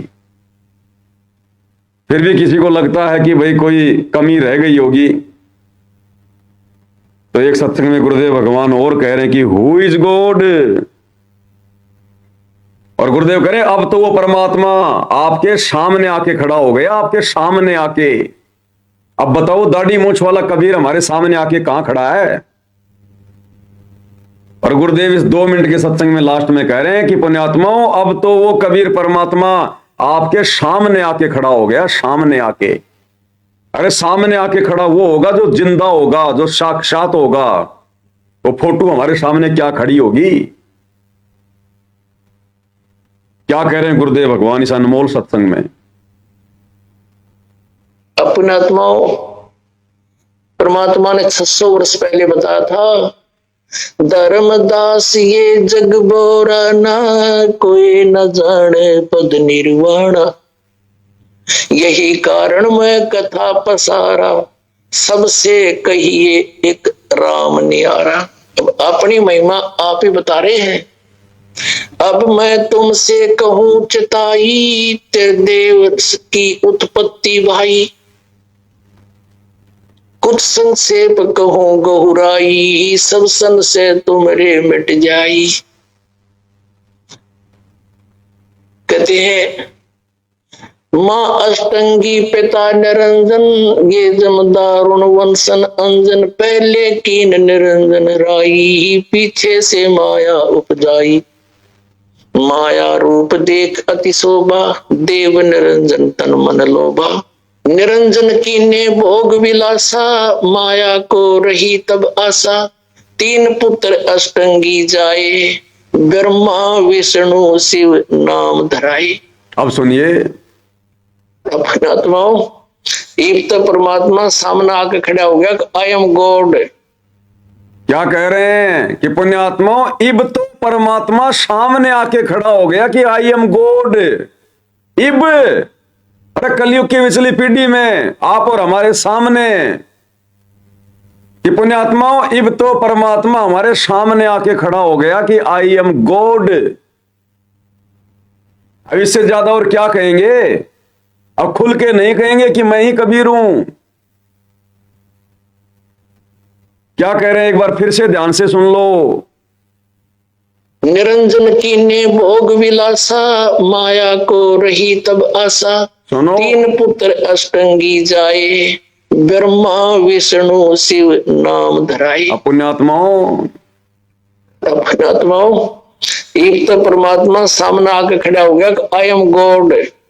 इब तो परमात्मा सामने आके खड़ा हो गया कि आई एम गॉड। और फिर गुरु जी क्या कह रहे हैं? अब आपने यही निर्णय करना है, हु इज गॉड। अब आपने यही निर्णय करना है कि हु इज गॉड, परमात्मा कौन है? वो दाढ़ी मूंछ वाली कबीर जी की समझे जाने वाली फोटो, या खुद तुम्हारा गुरु जो अपनी महिमा स्वयं तुम्हें बता रहा है, समझा रहा है? क्या कह रहे हैं? अब आपने यही निर्णय करना है। कबीर साहब कहते हैं आई एम गॉड। और बालक तो बालक अंधे से अंधा इन वचनों को सुनकर समझ सकता है कि हु इज गॉड। सबसे पहले हमने ये निर्णय करना है, हु इज गॉड। क्या कह रहे हैं गुरुदेव कि अंधे से अंधा, बालक से बालक भी इन वचनों को सुनकर ये निर्णय कर सकता है कि हु इज गॉड। और सबसे पहले हमने यही निर्णय करना है कि हु इज गॉड, परमात्मा कौन है। इन वचनों को सुनकर, क्या ये वचन, ये प्रवचन, ये सत्संग कबीर जी के अलावा कोई सुना सकता है? ये ज्ञान, ये तत्व ज्ञान, सृष्टि रचना कबीर जी के अलावा कोई बता सकता है? इस काल के लोक में, इसके क्षेत्र में, इसकी छाती पर बैठकर लाखों आत्माओं को ये तत्व ज्ञान कोई बता सकता है, कोई सुना सकता है क्या? इस काल रूपी शेर के मुंह से निवाड़ा यहां का कोई गीदड़ निकाल सकता है क्या? क्योंकि 21 ब्रह्मांड के सभी प्राणी केवल गीदड़ हैं, काल के आगे गीदड़। कि अर्जुन, बलवानों का बल और बुद्धिमानों की बुद्धि मैं हूं। मैं हाथियों में गजराज हूं और शेरों में मैं केहरी हूं, और बाकी सब यहां गीदड़ हैं, भेड़ बकरियां हैं, ये जितने भी जीव हैं। तो गुरुदेव कह रहे इन वचनों को सुनकर, इन प्रवचनों को सुनकर कति बालक से बालक और अंधे से अंधा भी समझ सकता कि हु इज गॉड। तो सत्सेवक भाई बहनों ने समझा, सत्सेवक भाई बहनों ने पहचाना कि हु इज गॉड। और गुरुदेव कह रहे सबसे पहले हमने यही निर्णय करना है, क्योंकि यह निर्णय हुए बिना कि वर्तमान में धरती पर जिंदा कबीर कौन है, कहां है, हम शतलोक लाख जन्म भी नहीं जा सकते, लाख जन्म भी। इसलिए परमेश्वर साथ संगति के माध्यम से इसी बात पर जोर दिलवाते हैं कि गुरु ही परमात्मा, गुरु ही भगवान, गुरु ही परमात्मा, गुरु ही भगवान। ये हमारी सबसे बड़ी गलती रही है युगों युगों से, कि हम गुरु रूप में आए हुए कबीर जी को पहचान नहीं पाए। एक बार फिर से सुन लो क्या कह रहे हैं गुरुदेव भगवान। माया रूप देख अति शोभा, देव निरंजन तन मन लोभा। निरंजन की ने भोग विलासा, माया को रही तब आशा। तीन पुत्र अष्टंगी जाए, ब्रह्मा विष्णु शिव नाम धराए। और गुरु जी हंसते हुए कह रहे हैं, हंसते हुए, कि मूर्खो, इतना ज्ञान सुनने के बाद भी तुम पहचान नहीं पा रहे कि हु इज गॉड। हंसते हुए कह रहे हैं गुरु जी आगे। आत्माओं, एक तो परमात्मा सामने आके खड़ा हो गया, आई एम गॉड। सामने कबीर साहब कहते हैं आई एम गॉड। और बालक तो बालक अंधे से अंधा इन वचनों को सुनकर समझ सकता है कि हु इज गॉड। सबसे पहले हमने ये निर्णय करना है हु इज गॉड। अब ये क्लियर हो गया, क्लियर हो गया भाई, क्लियर गुरु जी की तरफ से तो हो गया क्लियर, और साथ संगति वाले भाई बहनों की तरफ से भी हो गया बिल्कुल क्लियर कि who is God. Satguru Rampal ji is God, Satguru Rampal ji is Kabir and Kabir ji is God, nothing else in the universe. इनके अलावा और कोई नहीं है, कुछ भी नहीं है इनके अलावा। और तभी हम मुक्ति पाएंगे, हम मोक्ष पाएंगे। और एक अनमोल सत्संग आपको और सुनाते हैं गुरुदेव भगवान का। भाई और बहनों, अपने पास तो पिटारा है परमात्मा की दया से, 1500 सत्संग हैं, वो यही साबित करेंगे कि who is God, who is God, who is God. Satguru Rampal ji is God.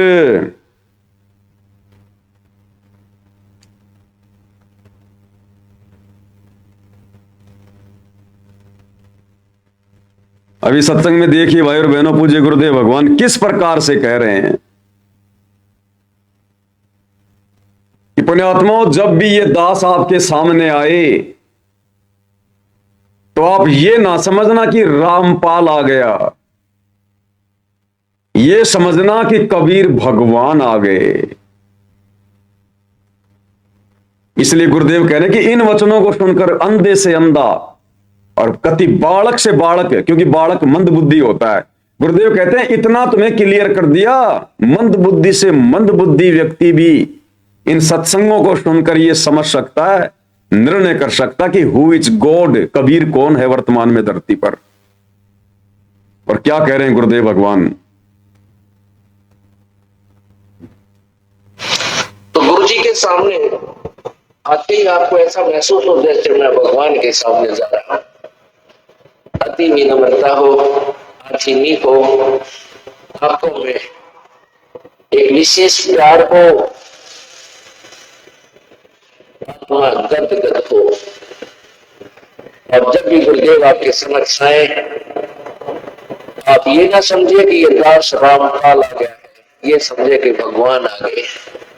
ये दास भगवान नहीं है, लेकिन आपकी रिहर्सल कराने के लिए ये एक कठपुतली, एक ड्रावा आपके सामने रखना पड़ेगा, खड़ा रहना पड़ेगा, ताकि आप जो परमात्मा आवे तो वहां कोई रिहर्सल में उनके सामने को जो वास्तविक आपकी परेड होगी उसमें कमी ना रहे। गुरुदेव भगवान अपने विषय में, अपने कबीर भगवान होने के विषय में वास्तविकता भी बता गए और अपने आप को इस काललोक के विधान के अनुसार छुपा भी गए कि जब भी ये दास आपके सामने आवे तो ये ना समझना कि रामपाल आ गया, ये समझना कबीर भगवान आ गया।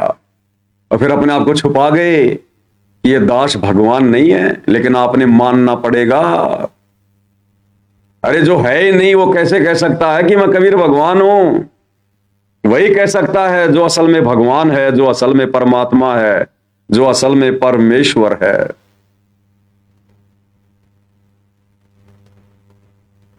अब बताओ भाई और बहनों, क्या कमी रह गई, क्या कसर छोड़ दी गुरुदेव भगवान ने आप और हमें समझाने में, बताने में।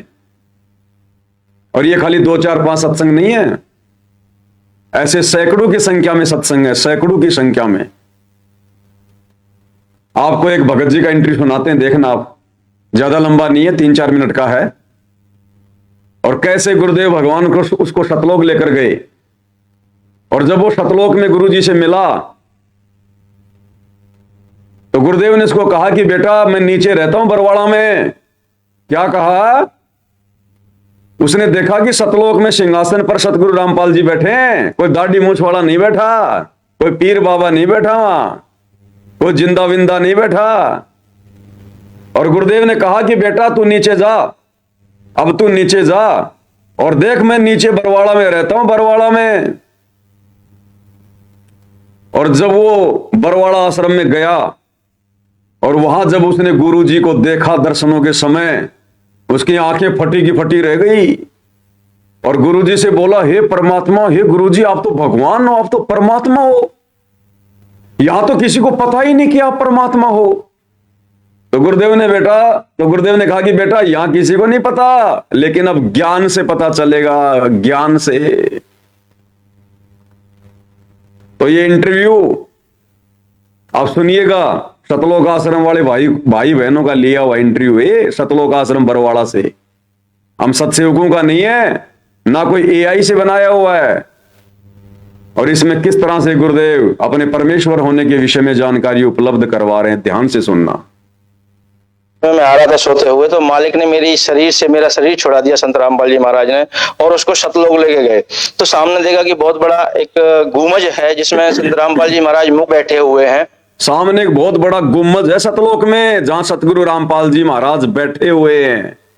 उस गुम्मज में अनंत कोटि ब्रह्मांडों के सिंहासन पर कौन बैठे हुए हैं? सतगुरु रामपाल जी। कौन बता रहा है? हमारा भगत भाई, और आश्रम में इंटरव्यू दे रहा है। लोग लेके गए तो सामने देखा कि बहुत बड़ा एक गुमज है जिसमें संत रामपाल जी महाराज मुख बैठे हुए हैं। और मैंने कहा, मालिक परमात्मा आप दिखते हो? उन्होंने कहा, हाँ मैं दिखाई देता हूँ, छू के देखो। छू के देखा, परमात्मा ने बहुत सारी बातें मुझे बताई, मेरा फ्यूचर दिखाया, मेरा पास्ट दिखाया, बताया कि तुम लोग, तुम्हारा भाई समय समझा रहा है, तुम्हें समझ में नहीं आ रहा। मैंने कहा, परमात्मा संत रामपाल जी महाराज पहले तो आप रुकिए, मैं आपको ये देख लूं कि मैं अपने भाई को बता दूं कि वो 10 साल से जिस चीज को बताता चला आ रहा है, हम उसको जानते हैं, उस परमात्मा को जानते हैं, और आप दिखाई देते हो। तो उन्होंने कहा, ठीक है, बता के बेटा तू अब यहाँ से निकल और बरमाला आइयो। मैंने कहा, जी बरमाला कहाँ पे? तो परमात्मा ने, संत रामपाल जी महाराज ने मुझे सतलोक से ही बरमाला का आश्रम दिखाया, कहाँ पे है, कैसे है। धनाना आश्रम नहीं दिखाया, बरवाड़ा आश्रम दिखाया सतलोक से गुरु जी ने। ये बेटा मैं नीचे बरवाड़ा में रहता हूं, तुम बरवाड़ा में आइयो। और सतलोक से ही गुरुदेव ने उसको बरवाड़ा दिखा दिया। मैं रोने लगा कि मालिक अब तो यहीं रख लो, अब यहाँ से जाने का तो दिल ही नहीं कर रहा है, यहाँ तो बड़ा अच्छा लग रहा है। और उनका, बेटा जाना तो पड़ेगा, अभी तुम्हारे काम बाकी हैं। तो फिर मैंने कहा, गुरुदेव अगर आप तो सब कुछ कर सकते हैं, आप तो परमात्मा हो संत रामपाल जी महाराज, तो मेरी मोम को क्यों नहीं बचाया? तो उन्होंने बताया कि बेटा तेरी मोम ने ना नामखंड कर दिया था, उसको विश्वास नहीं हुआ, ज्ञान नहीं हुआ, और तू नीचे जाके ऐसा नहीं करना है, तुझे मैं यहाँ से पक्का करके भेजना हूँ, अपने भाई की हेल्प करनी है, और इस समाज को, ये एजुकेटेड जो समाज है, इसको समझाना है, और अपना पूरा जीवन इसलिए लगाना है। तू तो मर चुका था, देख तू शराब पी के यहाँ गिरा था रेलवे स्टेशन में, मुझे याद आया, हाँ गिरा था, मैंने कि यहीं मरना था तुझे, लेकिन मैंने तुझे वापस बुलाया है, और तेरे को ये जीवन जो मैं दे रहा हूँ आगे, ये भक्ति के लिए दे रहा हूँ, अब इससे भक्ति ही करनी है, कुछ और नहीं करना। मैंने कहा, ठीक है जी, लेकिन मैं तो कब आ जाऊंगा जल्दी? मैंने कहा, बेटा मैं नीचे तुम्हारे साथ ही रहता हूँ। क्या कहा गुरुदेव ने? कि बेटा मैं नीचे तुम्हारे साथ ही रहता हूं। और उस सत्संग में क्या कहा गुरुदेव ने? कि पुण्यात्मा, वो भगवान तो हमारे साथ साथ घूमते हैं, लेकिन हम उसको पहचान नहीं पाते, अब पहचानेंगे। तो गुरुदेव ने क्या कहा सतलोक से इस भाई को? कि मैं नीचे तुम्हारे साथ साथ ही रहता हूं, तुम्हारे साथ साथ ही। मैं पृथ्वी पे बैठा हूं, तो जाएगा, मुझे मिलेगा, तो मुझे देखेगा कि तुझे कोई दिक्कत नहीं आएगी। मैंने कहा, ठीक है जी, अब तो परमात्मा मुझे फिर जाने दो। परमात्मा ने मुझे वापस लाया। मैं अपनी माँ के 12-13 जितने भी करने थे वो किए। जैसे ही माँ के 12 बजे मैं वहां से निकल लिया। सतलोक आश्रम बरवाला के लिए जब मैं निकला, बरवाला के रेलवे स्टेशन पे पैर रखा, तो लगा कि मैं परमात्मा की संत रामपाल जी हमारे शरण में आ गया। जैसे ही मैं लाइन लगा के गुरुजी के पास पहुंचा, तो मेरे से नाम दीक्षा देने से पहले भगत जी ने कहा कि भगत जी ये कुछ नियम है, इनको पढ़ लो। मैंने कहा, भगत जी कैसी बातें कर रहे हो आप? संत रामपाल जी महाराज परमात्मा से मिलने के लिए अगर 1 लाख नियम भी होते तो मुझे मंजूर है, ये तो छोटे मोटे नियम है, शराब छोड़ दो, गुटखा छोड़ दो, मांस छोड़ दो, और ये देना लेना छोड़ दो, ये तो सारे नियम समाज को बिगाड़ने वाले हैं। अच्छे नियम जो हैं वो परमात्मा के पास है, और मुझे संत रामपाल जी महाराज से नाम दीक्षा ही लेने के लिए मैं इतनी दूर से आया हूँ। तो उन्होंने कहा, भगत जी अच्छी बात है, तो आप नाम दीक्षा लीजिए। जैसे मैंने नाम दीक्षा लिया, थोड़ी देर भंडारा किया, परमात्मा से मिला, तो परमात्मा वही परमात्मा जो सतलोक में बैठ के मुझे समझा रहा है। जब भगत जी भंडारा करके नाम उपदेश लेकर गुरुजी से मिलने गए, दर्शनों के समय जब लाइन लगती थी, तो भगत जी कह रहे हैं कि ये तो वही परमात्मा है जो मुझे सतलोक में मिले थे। कौन परमात्मा है? वही परमात्मा जो मुझे सतलोक में मिले थे। तो कौन बैठा है सतलोक में?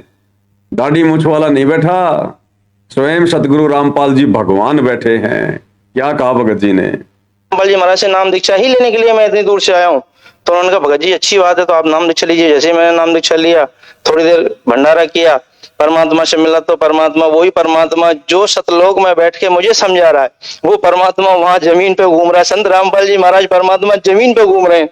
मैंने सोचा यहाँ सबको शायद पता नहीं है परमात्मा के बारे में। तो गुरुजी जैसे आए, कह रहे हाँ भाई आ गया। मैंने कहा परमात्मा संत रामपाल जी महाराज आप यहाँ घूम रहे हो? यहाँ तो मैं गुरुजी के पास गया, कह रहा मैं गुरुजी के पास गया, कान में गुरुजी के कान के पास जाके कहा कि गुरुजी यहाँ तो परमात्मा आपको तो कोई जानता ही नहीं है, यहां तो आपको कोई पहचानता ही नहीं है कि आप परमात्मा हो। तो गुरुदेव ने कहा कि बेटा यहां कोई नहीं जानता, लेकिन अब पहचानेंगे ज्ञान से। के पास तो मैंने कहा यहाँ तो किसी को पता ही नहीं है आप परमात्मा हो। कह रहे बेटा यहाँ तो कोई किसी को नहीं पता, लेकिन ज्ञान के द्वारा यहाँ सबको पता चलेगा बेटा, कोई बात नहीं। मैंने कहा क्या कहा कि बेटा अब ज्ञान के द्वारा सबको पता चलेगा। इसलिए गुरुदेव ने 30 वर्षों से यह ज्ञान दिया है।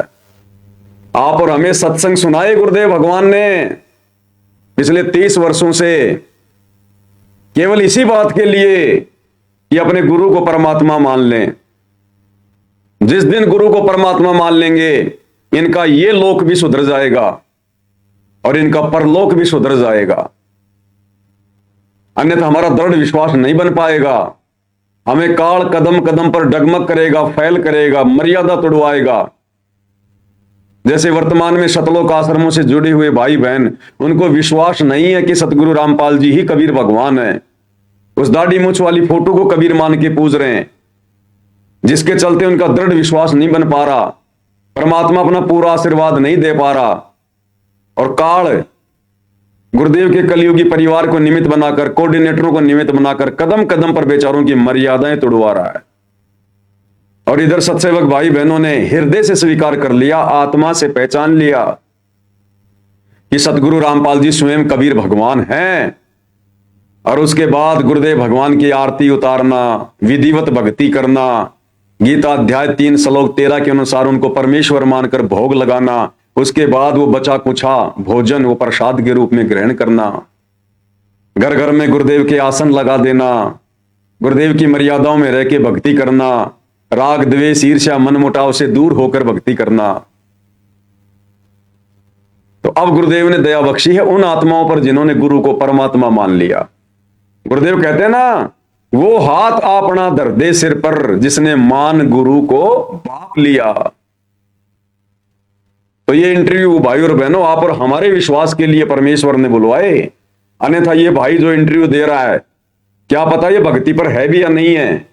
और भक्ति पर होगा तो सात संगति में तो है नहीं, ये सतलोक आश्रम वालों से जुड़ा होगा। तो सोचिए, इंटरव्यू देने वाले को फिर भी विश्वास नहीं, इंटरव्यू देने वाले ने आंखों देखकर फिर भी अपने गुरु को परमात्मा नहीं माना।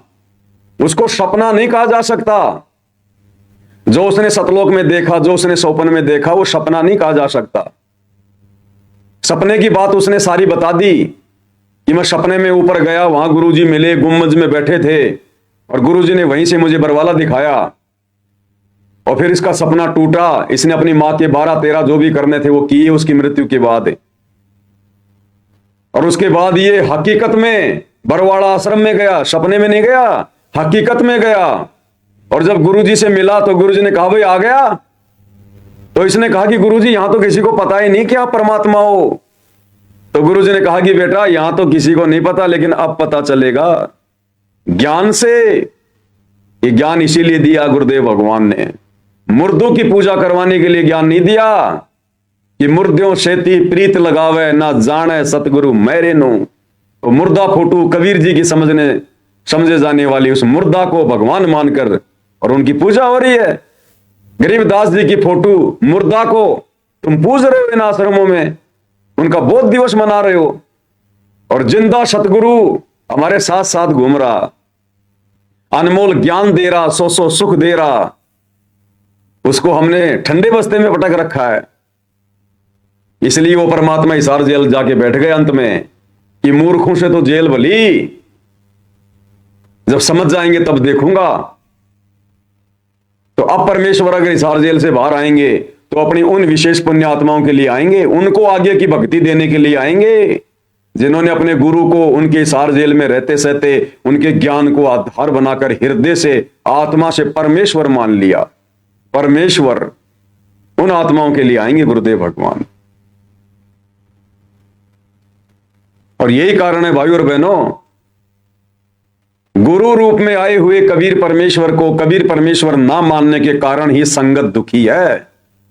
तब तक ही भगत दुखी रहता है, ना ढंग से उसके सांसारिक कार्य होते, ना अध्यात्म में उसे विशेष कोई लाभ मिलता, ना कोई राहत मिलती। दो नावों की सवारी में रहता वो, क्योंकि वो खुद ज्ञान को अच्छे से ना समझकर दो नावों की सवारी कर रहा होता है। तब तक ही भगत दुखी है, परेशान है।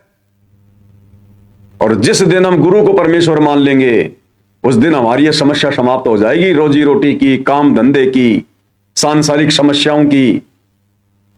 क्योंकि गुरुदेव भगवान ने एक शॉर्ट वीडियो में एक सत्संग में बिल्कुल क्लियर कर दिया, इस विषय को समझाते हुए बिल्कुल क्लियर कर दिया गुरुदेव भगवान ने। और क्या कह रहे हैं परमात्मा कि जब तक तुम दोगला सा व्यवहार करते हो ना अपने गुरु जी के साथ में, दोगला सा व्यवहार, तब तक तुम्हें यहां के संपूर्ण लाभ नहीं मिलेंगे, तुम्हारे कार्य सिद्ध नहीं होंगे उस लेवल पर जिस लेवल पर होने चाहिए भगवान के शरण में आने के बाद। और जिस दिन तुम अपने गुरु को परमेश्वर मान लोगे, विश्वास कर लोगे, उस दिन देखना तुम, जब तुम परमेश्वर के अनुकूल हो जाओगे, फिर देखना तुम फिर क्या करता है ये परमात्मा। तो क्या कह रहे हैं गुरुदेव भगवान, और उन भाई बहनों के लिए विशेष है ये जो दोगले से चल रहे हैं भक्ति पर, दोगले से, वही दुखी हैं, वही परेशान है। अन्यथा परमेश्वर के दरबार में किस बात की देर और किस बात की कमी। भाई सतगुरु के दरबार में कमी काहे की नाई, और हंसा मोज ना पावता, तो भाई चूक चाकरी माई, कोई सेवा में, कोई ज्ञान में, कोई मर्यादाओं में त्रुटि है। भगवान को ना पहचान पाने के कारण हम दुखी हो रहे हैं, अन्यथा परमात्मा के दरबार में कोई कमी नहीं है। क्या कह रहे हैं गुरुदेव भगवान, तो सार शब्द के बिना मोक्ष नहीं, तो भगवान कितने क्लियर करते हैं, कह कबीर तुम सत कर मानो, या सत मान लियो, या सार शब्द से तुम्हारा जन्म मरण कटेगा। सार शब्द सरजीवन बूटी समझ लेना, इस जन्म मरण के रोग के नाश करने की और कोई मंत्र नहीं है। तो और कोई मंत्र नहीं है सार शब्द के अलावा जन्म मरण का रोग काटने के लिए। और आगे बताएंगे आपको फिर जन्म मरण का रोग कौन काटेगा, वो सार शब्द कौन है असल में। एक बार फिर से सुन लो गुरुदेव क्या कह रहे हैं सार शब्द के विषय में, फिर समझ में आएगा आपको, सार शब्द भी समझ में आ जाएगा। तो सार शब्द के बिना मोक्ष नहीं, तो भगवान कितने क्लियर करते हैं, कह कबीर तुम सत कर मानो, या सत मान लियो, या सार शब्द से तुम्हारा जन्म मरण कटेगा। सार शब्द सरजीवन बूटी समझ लेना, इस जन्म मरण के रोग के नाश करने की और कोई मंत्र नहीं है। अब सुनो, तो अभी तक किसी को 2 मंत्र प्राप्त भी हो गए भगवान की वाणी से, ओम सोम एकादश चटपट क्यों कर रहा होगा, सार शब्द बिना तो वो भी अधूरा ही है। तो अब होगा वो क्लियर आपका जन्म मरण। 101 पीढ़ी परमात्मा ने बोल रहा है कि आपकी पार होगी, यानी लगभग 5000 वर्ष तक सतयुग जैसा माहौल होगा इस ज्ञान ने समझ के। सतयुग जैसा। और पुण्यात्माओं, हम उस भगवान की शरण में है, और जो इतना समर्थ है, हम अगर उसके अनुकूल जिस दिन शुरू कर देंगे कदम पर। क्या कह रहे हैं कि पुण्यात्मा वो भगवान, वो परमात्मा जो इतना समर्थ है,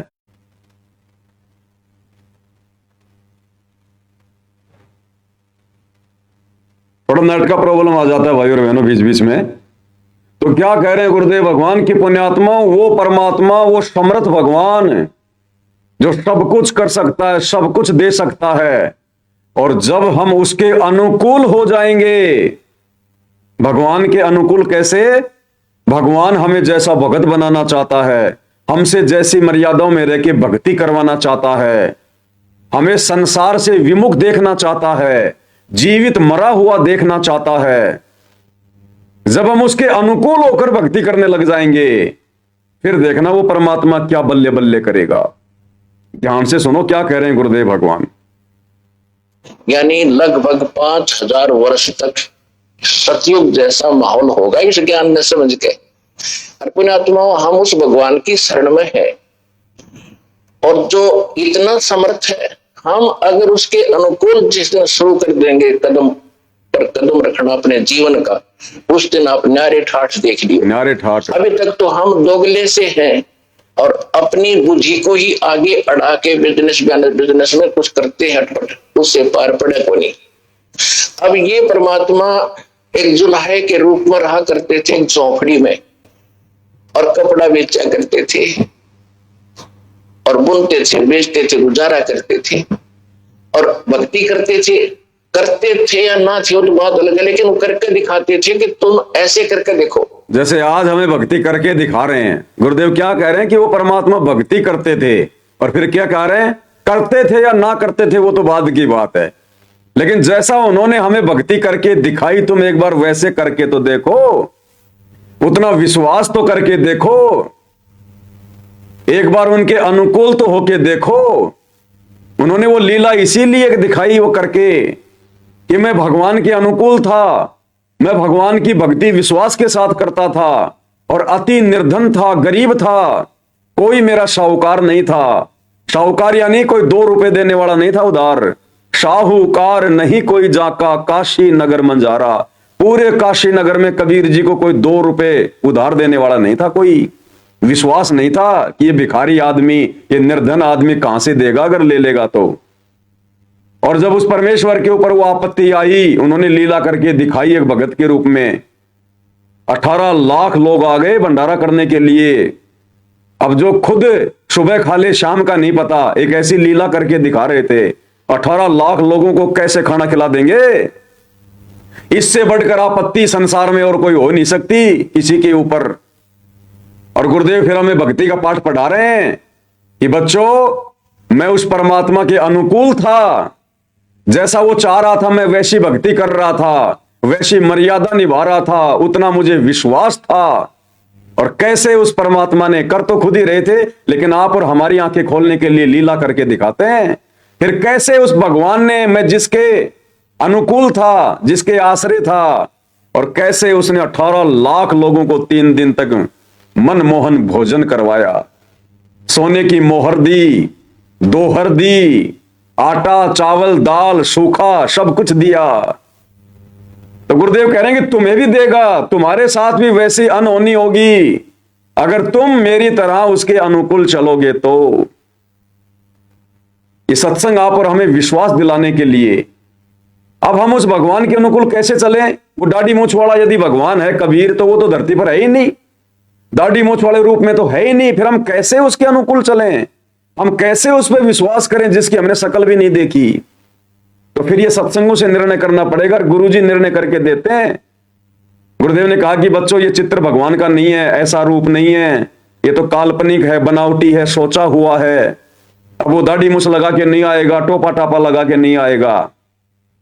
यानी खुद को कबीर जी साबित कर रहे हैं। तो अब हमने अपने गुरुजी के अनुकूल होना पड़ेगा।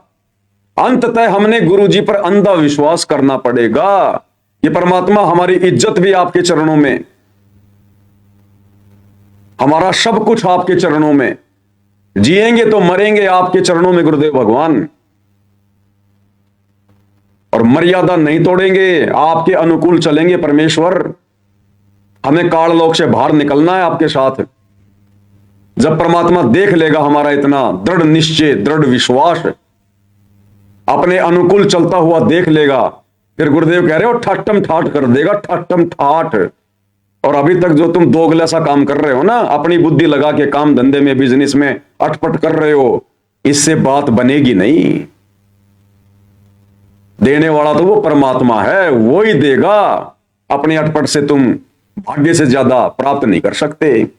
तो क्या कह रहे हैं गुरुदेव भगवान? भाई और बहनों, ध्यान से सुनो सत्संग को फिर से। ये परमात्मा एक जुल्हे के रूप में रहा करते थे झोपड़ी में और कपड़ा बेचा करते थे और बुनते थे, बेचते थे, गुजारा करते थे और भक्ति करते थे या ना थे वो तो बात अलग है, लेकिन वो करके दिखाते थे कि तुम ऐसे करके देखो।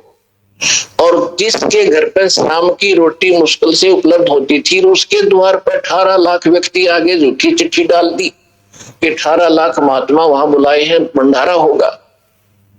अब 18 लाख आदमी कहना आसान है, गिनती भूल जाए, लाइन में खड़े कर देता किधर। यानी गुरुदेव कहना चाहते हैं कि इससे बड़ी समस्या नहीं हो सकती, और अगर ऐसी समस्या भी तुम्हारे साथ आ गई किसी भी प्रकार की, तो भगवान आज भी धरती पर वही है तुम्हारे गुरु रूप में, तुम्हारे लिए वही लीला करेगा, वही लीला। वो तो तैयार है कदम कदम पर लीला करने के लिए, लेकिन कोई भगत वैसा मिल नहीं रहा। भगवान चेंज नहीं हुआ, भगवान के गुण चेंज नहीं हुए, हम भक्तों की सोच बदल गई, हम भक्तों को विश्वास नहीं रहा। नहीं, भगवान तो आज भी वही लीला करने को तैयार है, अगर भगत वैसे हो तो। आसपास आवक हो जाए 8-7 किलोमीटर तक, और फिर उनको खाना खिलाना, 3 दिन कंटिन्यू भंडारा देना, और साथ में एक मोर सोने की 10 ग्राम सोना, एक दोहर, एक सुंदर कंबल, तो इसका होता था, अपना कपड़े का ही होता था, वो बहुत उत्तम माना जाता। और सूखा सीधा जो मांगे, आटा दे दो, आटा ले जा भाई, चीनी दे दो, चीनी ले जा भाई, पूरा ले जा, वो न्यारा। तो कहने का वो कहां से आया? सतलोक से। जैसे आप आरती में पढ़ते हो, आया है बंजारा के सो आया काशी, नया माल पारा, 9 लाख बोडी भरी विशंबर, दिया कबीर भंडारा। 9 लाख बैल सतलोक से लेकर आए भगवान, उसमें वही सिस्टम था ट्रांसपोर्टेशन का।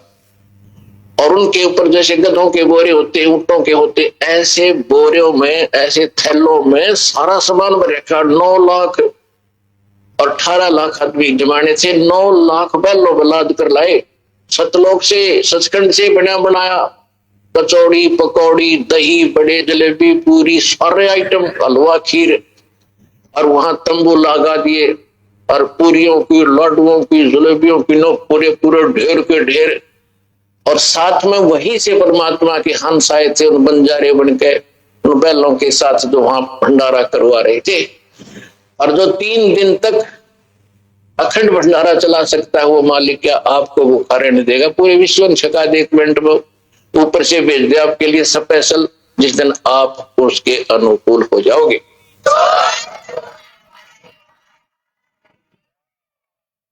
क्या करें गुरुदेव? जिस दिन आप उनके अनुकूल हो जाओगे, फिर आपके लिए परमात्मा क्या नहीं कर देगा, क्या आपको भूखा मरने देगा?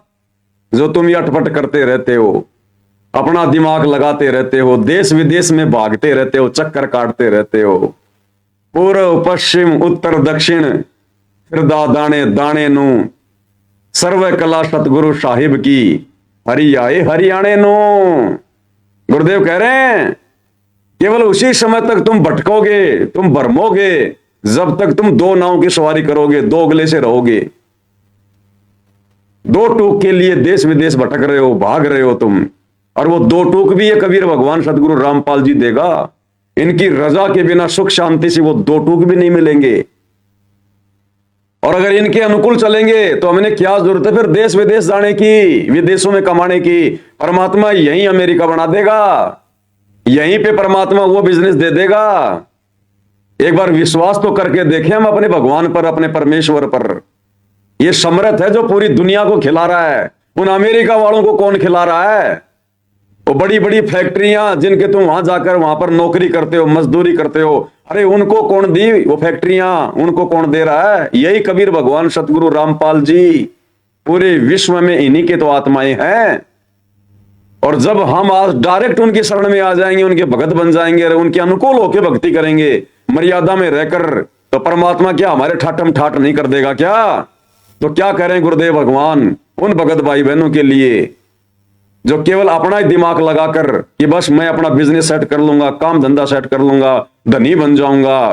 परमात्मा कहते हैं लाख जन्म भी नहीं बन सकता जब तक भगवान के अनुकूल नहीं चलेगा। और अगर बन रहा है, घर में माया आ रही है, तो वो तेरे संस्कार की आ रही है, तेरे भाग्य की आ रही है, भगवान के कोटे की नहीं आ रही। क्या कह रहे हैं गुरुदेव? पूर्व पश्चिम उत्तर दक्षिण फिरदा दाणे दाणे नो, सर्व कला सतगुरु साहिब की, हरि आए हरियाणे नु। परमात्मा कहते हैं, गरीबदास जी कह रहे हैं कि तुम एक टोक की खातिर कोई विदेश जाता है, कोई प्रदेश जाता है, कोई पूर्व में कोई पश्चिम में भटक रहे हो, और परमात्मा मुझे मिले हरियाणा में आकर के, वो है समर्थ भगवान, उसकी शरण में आ जाना, यही विदेश बना देगा, आपके घर में ही प्रदेश बना देगा। विश्वास रखना।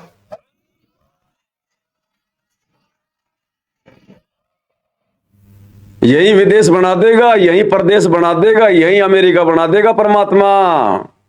जो तुम वहां जाकर नहीं कमा सकते, उस कनाडा में, अमेरिका में, जर्मनी में, इटली में, पहले तो तुम उन एजेंटों को कई लाखों रुपए दे के जाते हो, और डरते डरते जाते हो, चोरी छुप के, पता नहीं कहां कहां से जाते हो, जंगलों के रास्ते से अमेरिका में, और वहां जाकर फिर क्या करते हो, तुम किसी का वो गटर साफ करते हो, सब्जियां बेचते हो, टमाटर बेचते हो, फिर वहां जाकर 2 पैसों के लिए। और परमात्मा कहते हैं आ जाओ शरण में। उन अमेरिका वालों को भी तुम्हारा गुरु ही दे रहा है। जय तने चाहिए राजपाट तो धर ले ध्यान हमारा। तो अनुकूल बनना पड़ेगा अपने गुरु के। अब भाई बहन जो हिंदुस्तान में रह रहे हैं, और हिंदुस्तान में अगर एक दूसरे स्टेट में अगर उनको काम धंधे के लिए जाना पड़ता है, तो वो ये ना सोचें कि हम तो अपना स्टेट छोड़ के दूसरी जगह ना जाएं। अरे हिंदुस्तान में तो हम कहीं भी काम कर लेंगे, उसकी छूट है, क्योंकि ये हमारा देश है। हरियाणा का राजस्थान में काम करने जा सकता है, राजस्थान का गुजरात में जा सकता है, बंबई जा सकता है, बंबई का दिल्ली आ सकता है, पंजाब आ सकता है, उसमें कोई दिक्कत नहीं है। लेकिन परमेश्वर ने उन लोगों के लिए कहा है जो ढंग से भक्ति नहीं करते, मर्यादाओं में नहीं रहते, और फिर 2 रोटी के लिए देश विदेश भागते रहते हैं। अरे ये देश विदेश वाले तो आने वाले समय में हिंदुस्तान आएंगे, सब कुछ छोड़ छाड़ के। ये भगवान तो हिंदुस्तान में बैठा है, हम क्यों पड़े वहां पर 7 समुद्र दूर। ये विदेश वाले तो हिंदुस्तान में आने की सोच रहे हैं, और नादानी के कारण हिंदुस्तान वाले गुरु भगवान की शरण ना होने के कारण, विश्वास ना होने के कारण, या जिन्होंने नाम ले लिया फिर वो दोगली सी भक्ति करते हैं, फिर वो करते हैं अटपट कि विदेश जाके कमा लो, गुरु जी मेरा वीजा लगवा दो, मेरा वीजा लगवा दो। तो ऐसे ही बरवाड़ा आश्रम में एक बार गुरुदेव भगवान के पास में एक भगत ने अरदास लगाई कि गुरुजी मेरा वीजा लगवा दो, वीजा, हाँ, कि गुरुजी दया कर दो मेरा वीजा लग जाए, मैं अमेरिका जाना चाहता हूं। उसने गुरुजी से कहा कि गुरुजी मेरा वीजा लगवा दो, मैं अमेरिका जाना चाहता हूं, अमेरिका।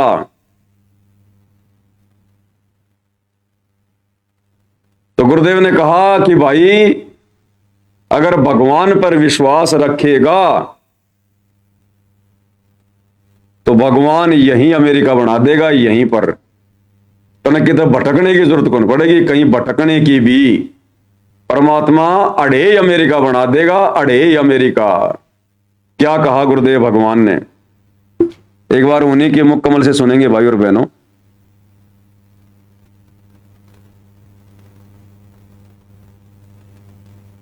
क्या कह रहे हैं गुरुदेव भगवान, ध्यान से सुनिए। एक भक्त ने कहा जी मैं विदेश जाना चाहता हूँ, अमेरिका का वीजा चाहता हूँ, पर बन नहीं रहा, मैंने सारे प्रयत्न कर लिए। मैंने कहा बेटा विश्वास करेगा तो यहीं तरफ अमेरिका बना देंगे। यही तो उसका काम बना नहीं, इसलिए या जैसा भी वो रह गया, नहीं गया।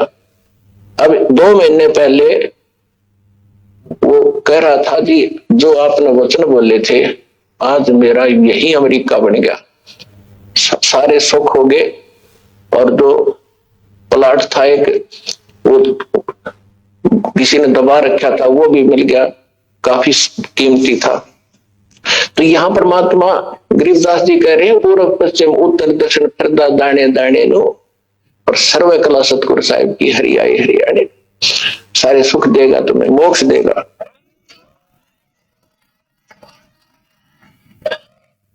तो भाई और बहनों, धरती पर वही कबीर भगवान, सारी सृष्टि का मालिक आप और हमारे पूज्य गुरुदेव भगवान के रूप में प्रकट है।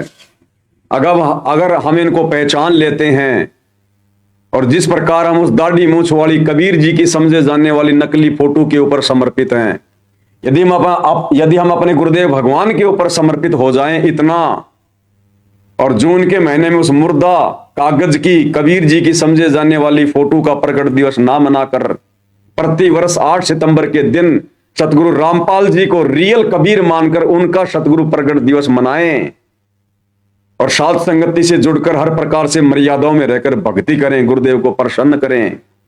फिर देखना परमात्मा यहीं अमेरिका, यहीं अफ्रीका, यहीं कनाडा बना देगा।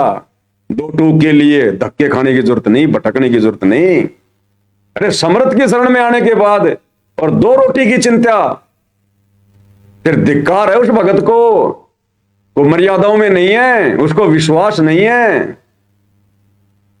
नहीं तो ये परमात्मा जो तीनों लोकों में प्रवेश करके सबका धारण पोषण कर रहा है, क्या अपने भगत को भूखा मरने देगा क्या? अरे जिसको भजन दे दिया क्या उसको भोजन नहीं देगा क्या? ये परमात्मा तो जानवरों को भी दे रहा है कि पो पाटी पगड़ा भया और जागी जिया जोन, सब काहों को देत है वो चौंस समाना चून। क्या अपने भगत को नहीं देगा? लेकिन जब हम भगत बन जाएंगे तब, और पहचान लेंगे अपने गुरुदेव को कि ये कबीर भगवान है, ये परमेश्वर है और इन्हीं की भक्ति करनी है, इन्हीं का नाम जपना है, फिर देखो ये परमात्मा क्या नहीं कर देगा। तो इसी संदर्भ में भाई और बहनों, पूज्य गुरुदेव भगवान की लास्ट में महिमा करते हैं एक शब्द के साथ में। जो शब्द है गुरुदेव भगवान का, ये सतगुरु महिमा शब्द संग्रह पुस्तक परमेश्वर ने छपवाई है। उनके शब्दों का संग्रह है इसमें, जो गुरुदेव ने अपने सत्संगों में शब्द गाए हैं। जपोरे मन साहेब नाम कबीर, जपोरे मन यानी गुरुदेव भगवान समझा रहे हैं हमें कि भाई उस कबीर परमेश्वर का नाम जप ले। अब कबीर परमेश्वर का नाम क्या है?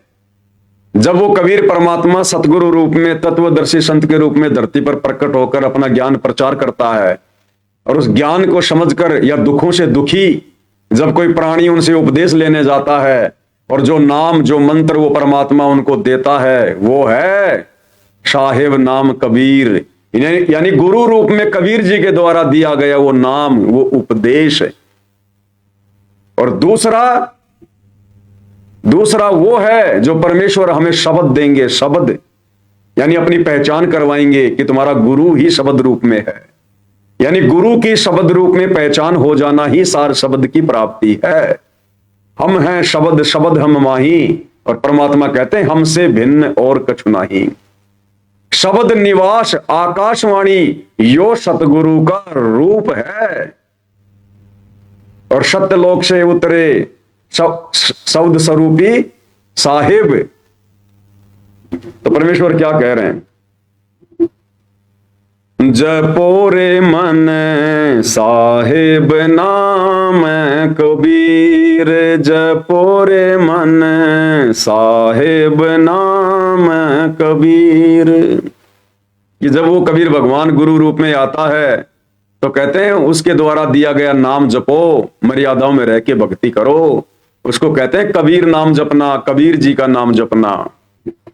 जपोरे मन साहिब नाम कबीर, जपोरे मन साहिब नाम कबीर। भाई एक समय गुरु बंसी बजाई कालंदरी के तीर, एक समय गुरु बंसी बजाई कालंदरी के तीर। कालंदरी यानी जमुना नदी, यमुना। मलुकदास जी जो कि कबीर परमेश्वर जी की शरण में आए जब वो गुरु रूप में आए थे, क्योंकि मलुकदास जी कबीर परमात्मा के समकालीन थे। वो पहले विष्णु जी के, श्री कृष्ण जी के पुजारी थे, उनकी महिमा किया करते थे। और जब कबीर परमेश्वर से नाम लिया तो ये ज्ञान धीरे धीरे समझ में आता है। ये जो रंग हमें चढ़ा हुआ है इन नकली भगवानों का, ब्रह्मा विष्णु महेश का, ये धीरे धीरे उतरता है। तो मलुकदास जी अपने गुरु कबीर जी से कहा करते थे कि जी हमने एक बार सुना है कि श्री कृष्ण जी ने कालंदरी यानी जमुना नदी के किनारे एक बार बांसुरी बजाई थी, और इतनी मीठी बांसुरी, इतनी मधुर बांसुरी कि जो गायें थी, जो गायें चराया करते थे, वो गायें भी उनकी बांसुरी की धुन सुनने के लिए उनके पास आ जाया करती थी। तो कबीर परमेश्वर ने देखा कि भाई मलुकदास को अभी ज्ञान अच्छे से समझ में आया नहीं है, अपने गुरु के सामने और 3 लोक के नकली भगवानों की महिमा कर रहा है। तो परमेश्वर ने तो दिखाना था ना, समर्थ ने समर्थता भी दिखानी थी। तो मलोकदास जी से उनके गुरु कबीर परमेश्वर सतगुरु रामपाल जी ने कहा कि चल भाई मलोकदास, आज हम भी आपको बांसुरी बजा के दिखाएंगे। और उसी जमुना नदी के किनारे ले गए जहां पर श्री कृष्ण जी बैठकर बांसुरी बजाया करते थे। और जब कबीर भगवान सतगुरु रामपाल जी ने बांसुरी बजाई, और वो तो कभी नहीं बजाया करते थे भगवान, उन्होंने ऐसे हाथ किया, ऊपर से बांसुरी आ गई सतलोक से। और जब परमेश्वर ने बांसुरी बजाई फिर क्या हुआ? कहते हैं ऊपर से देवता भी नीचे उतर के आ गए। मुनिजन, साधु, संत, महात्मा उसकी मधुर आवाज सुनने के लिए ऊपर के लोकों से नीचे उतर के आ गए कि ऐसी मनमोहक धुन, ऐसी अनहद धुन ना कभी सुनी ना देखी। मंत्र मुग्ध हो गए, अपने पद छोड़ छोड़ के और परमेश्वर के उस बांसुरी की धुन को सुनने के लिए आ गए। और तो और पशु पक्षी तो छोड़ो, जमुना नदी का जो पानी था वो भी रुक गया, जैसे बर्फ जम जाती है परमेश्वर की मधुर वाणी सुनने के लिए। आसपास के पशु पक्षी, सूखे पौधे भी हरे भरे हो गए परमेश्वर के मुख कमल से बांसुरी की आवाज को सुनकर। तो क्या कहा भाई, एक समय गुरु बंसी बजाए कालंदरी के तीर। यानी एक समय हमारे गुरुदेव भगवान सतगुरु रामपाल जी ने, जो 650 साल पहले कबीर नाम से आए हुए थे, उन्होंने बांसुरी बजाई थी। भाई एक समय गुरु बंसी बजाए कालंदरी के तीर, एक समय गुरु बंसी बजाए कालंदरी के तीर। सुर नर मुनि जन थकत बहे वो, रुक गया दरिया नीर। जपोरे मन साहेब नाम कबीर, जपोरे मन साहेब नाम कबीर। कि हे मन, हे आत्मा, उस कबीर भगवान का नाम जप जिस कबीर भगवान ने जमुना जी के किनारे वो बंसी बजाई थी, बांसुरी बजाई थी।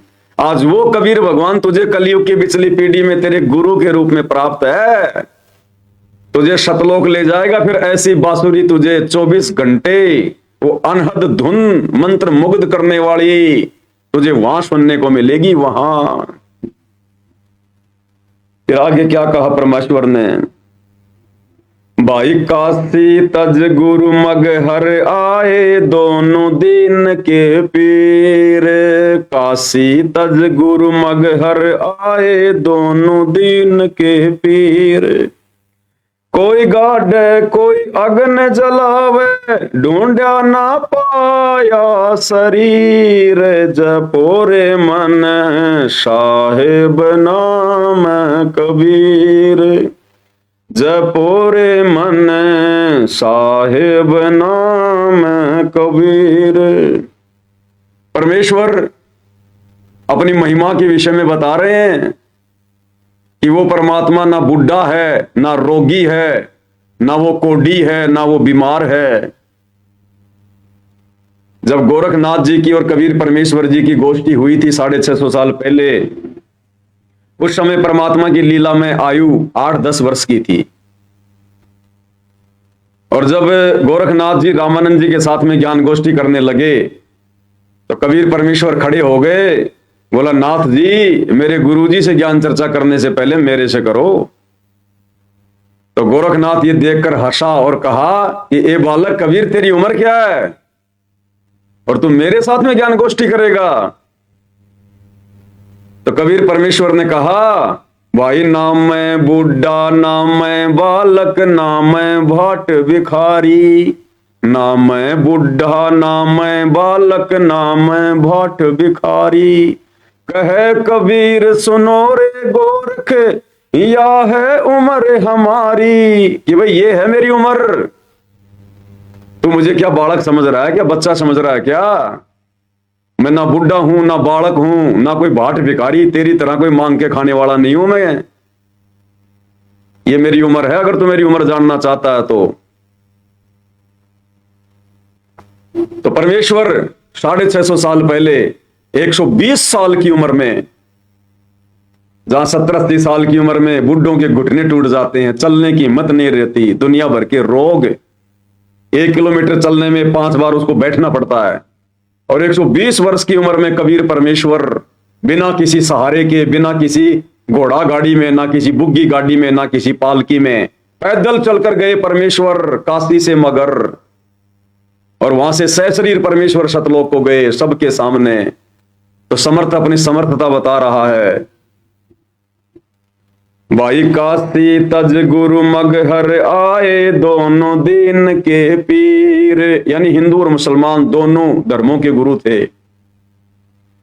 कोई गाड़े कोई अग्न जलावे, ढूंढा ना पाया शरीर, जपोरे मन साहेब नाम कबीर, जपोरे मन साहेब नाम कबीर। कि हे मन, उस कबीर परमेश्वर सतगुरु रामपाल जी भगवान का नाम जप, जो मगर से सहशरीर लीला करके दुनिया को अपनी समर्थता दिखा के सतलोक गए थे।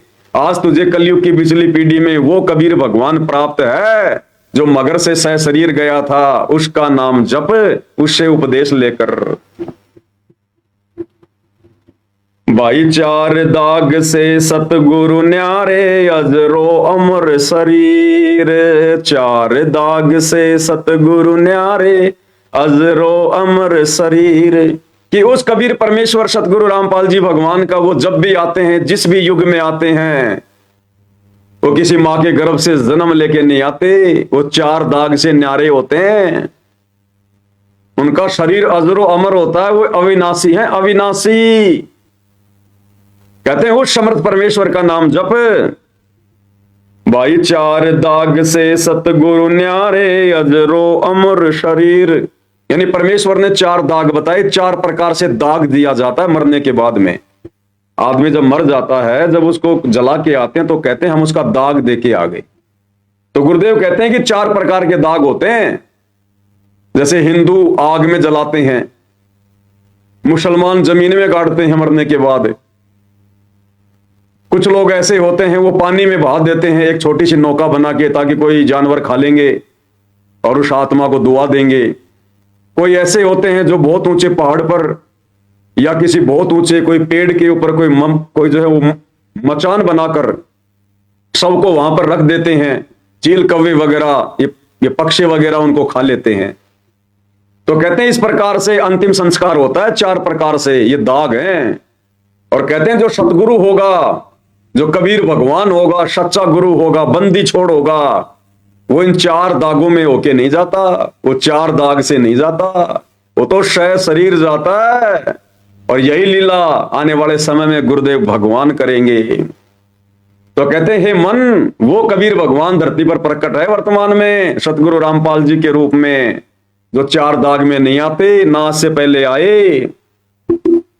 भाई 4 दाग से सतगुरु न्यारे, अजरो अमर शरीर, 4 दाग से सतगुरु न्यारे, अजरो अमर शरीर। दास मलोक सलोक कहत है, खोजो कशम कबीर, जपोरे मन साहेब नाम कबीर, जपोरे मन साहेब नाम कबीर। मलोकदास जी कह रहे हैं कि उस समर्थ को, उस खशम को खोजो। खशम यानी वो पति। जैसे गांव में 2 औरतों की लड़ाई हो जाती है, क्या कहती है? तेरा खशम मरे, तेरा खशम, यानी तेरा पति मरे। तो दास मलोक शलोक कहते हैं, खोजो खशम कबीर, कि उस पति की खोज करो, उस खशम की खोज करो, जो समर्थ है, सबका स्वामी है, जो 4 दाग में नहीं आता। कहते हैं उसकी भक्ति करो, उससे उपदेश लो। तो वर्तमान में भाई और बहनों, वो खशम, पूरी दुनिया का खशम, वर्तमान में दुनिया पहचान नहीं पा रही अपने खशम को, अपने पति को, क्योंकि आत्मा का पति वही है। 2028 के बाद समझेगी दुनिया, पहचानेगी अपने खशम को। और जो भक्ति करेगा हर प्रकार से मर्यादाओं में रहकर, अपने खशम को खशम मानकर, अपने गुरु को अपना खशम मानकर, वो हाथ अपना धर दे सर पर जिसने मान गुरु को बाप लिया।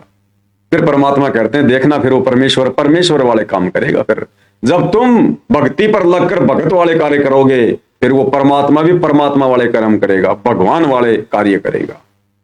और तभी भाई और बहनों लीला हुआ करती है। अरे जब भगत भी पूरा हो और भगवान भी पूरा हो, तब होती हैं लीलाएं। त्रेता युग में भगत प्रहलाद पूरा, भगवान ने नरसिंह रूप धारण करके लीला की, आज तक उनका इतिहास गाया जाता है। नरसिंह भगत पूरा, भगवान ने 56 करोड़ की माया बरसा दी बात में, और लीला बनी हुई, आज तक गुण गाए जाते हैं। ध्रुव भगत पूरा, भगवान भी पूरा मिला, और ऐसी अजब गजब लीला हुई, आज तक गुण गाए जाते हैं। मेरा भाई भगतनी पूरी, भले वो पार होने का समय नहीं था, पार नहीं हो पाई, लेकिन भगतनी पूरी, गुरु मर्यादाओं के लिए समर्पित, गुरु के लिए समर्पित, और भगवान भी पूरा मिला, और आज तक उसकी महिमा गाई जाती है। तो भाई और बहनों, ये कलयुग की पिछली पीढ़ी है। आप और हम वही आत्माएं हैं जो आज से पहले पार नहीं हो पाई। जिन आत्माओं के नाम गुरुदेव हमें गिनाते हैं, धन्ना सेठ, धर्मदास, रविदास, रामानंद जी, सर्वानंद जी, अर्जुन सरजुन, मीराबाई, नरसिंह भगत, अर्जुन सरजुन, ताम्र ध्वज, मोर ध्वज, शेख फरीद, बाजीद, ये सब आप और हम ही हैं भाई और बहनों। बस अपने आप को पहचानने की देर है, गुरुजी के प्रति समर्पित होने की देर है, उन्हें अपना बाप मानने की जरूरत है। फिर देखना भगवान तो पूरा है ही। जब हम भगत पूरे हो जाएंगे, फिर देखना परमेश्वर धरती पर अद्भुत लीलाएं करेंगे, आने वाले समय में अद्भुत लीलाएं। और यही लीलाएं फिर हजारों वर्षों तक गाई जाएंगी, सुनी जाएंगी, और इसी के सारे दुनिया फिर भक्ति किया करेगी। तो भाई और बहनों, आप और हमने मौका नहीं चूकना है। परमेश्वर ने हर प्रकार से हमें अपनी जानकारी करवा दी, अपनी पहचान करवा दी है। अब हमने इस मौके को चूकना नहीं है। ये कलयुग की पिछली पीढ़ी में आप और हमारा जो दाव लगा है भाई और बहनों, बिल्ली के भाग का छिक्का टूटा है, बिल्ली के भाग का छिक्का। ऐसा गोल्डन चांस, ऐसा सुनहरा अवसर भाई और बहनों, युगों पर्यंत दोबारा हम कल्पना नहीं कर सकते अगर रह गए तो किसी कारण से। तो बिल्कुल समर्पित हो जाना अपने गुरुदेव के प्रति। हमारी मर्यादाओं के बीच में चाहे हमारा परिवार आए, चाहे समाज आए, चाहे रिश्तेदार आए, चाहे किसी का पति आए, चाहे किसी की पत्नी आए, अगर मर्यादाओं के बीच में कोई आएगा तो लड़ना झगड़ना नहीं, गाली गलौच नहीं करना, मार पिटाई नहीं करना। हम गाली खा लेंगे, मार पिटाई खा लेंगे, हर प्रकार से उनके जुल्मों को सहनेंगे, लेकिन मर्यादा नहीं तोड़ेंगे उनके चक्कर में आके, उनके दबाव में आके, उनके प्रेशर में आके। अब की बार हमने परमेश्वर प्राप्त करना है, और जब हम इतने दृढ़ होंगे, गुरु जी के अनुकूल चलेंगे, भाई और बहनों, परमात्मा फिर हमसे दूर नहीं है, समर्थ हमारे साथ में रहता है। कहा ना गुरुदेव ने कि वो भगवान साथ साथ ही घूमता है। जो बच्चा गऊ की नजर में यूं साईं को संत, और भक्तों के पीछे फिरे वो भगत वत्सल भगवंत सतगुरु रामपाल जी। तो परमेश्वर तो पल पल साईं की तरह, छाया की तरह आप और हमारे साथ में रहते हैं शब्द रूप में, और जहां जरूरत पड़ जाएगी परमात्मा शरीर भी धारण कर लेगा अपनी आत्मा के लिए। इतना समर्थ है हमारा गुरु। बस उनको पहचानने की देर है, और उनके अनुकूल जैसा वो चाहते हैं वैसी मर्यादाओं में रह के भक्ति करने की जरूरत है। फिर देखना ये परमात्मा ठाटम ठाट करेगा, और अंत में अपने विमान में बैठा के सतलोक लेकर जाएगा। तो भाई और बहनों, आज की सत्संगति में केवल इतना ही। परमेश्वर इसी प्रकार से आप और हमारे ऊपर रजा बनाए रखें। बंदी छोड़ सतगुरु रामपाल जी परमेश्वर जी की जय हो।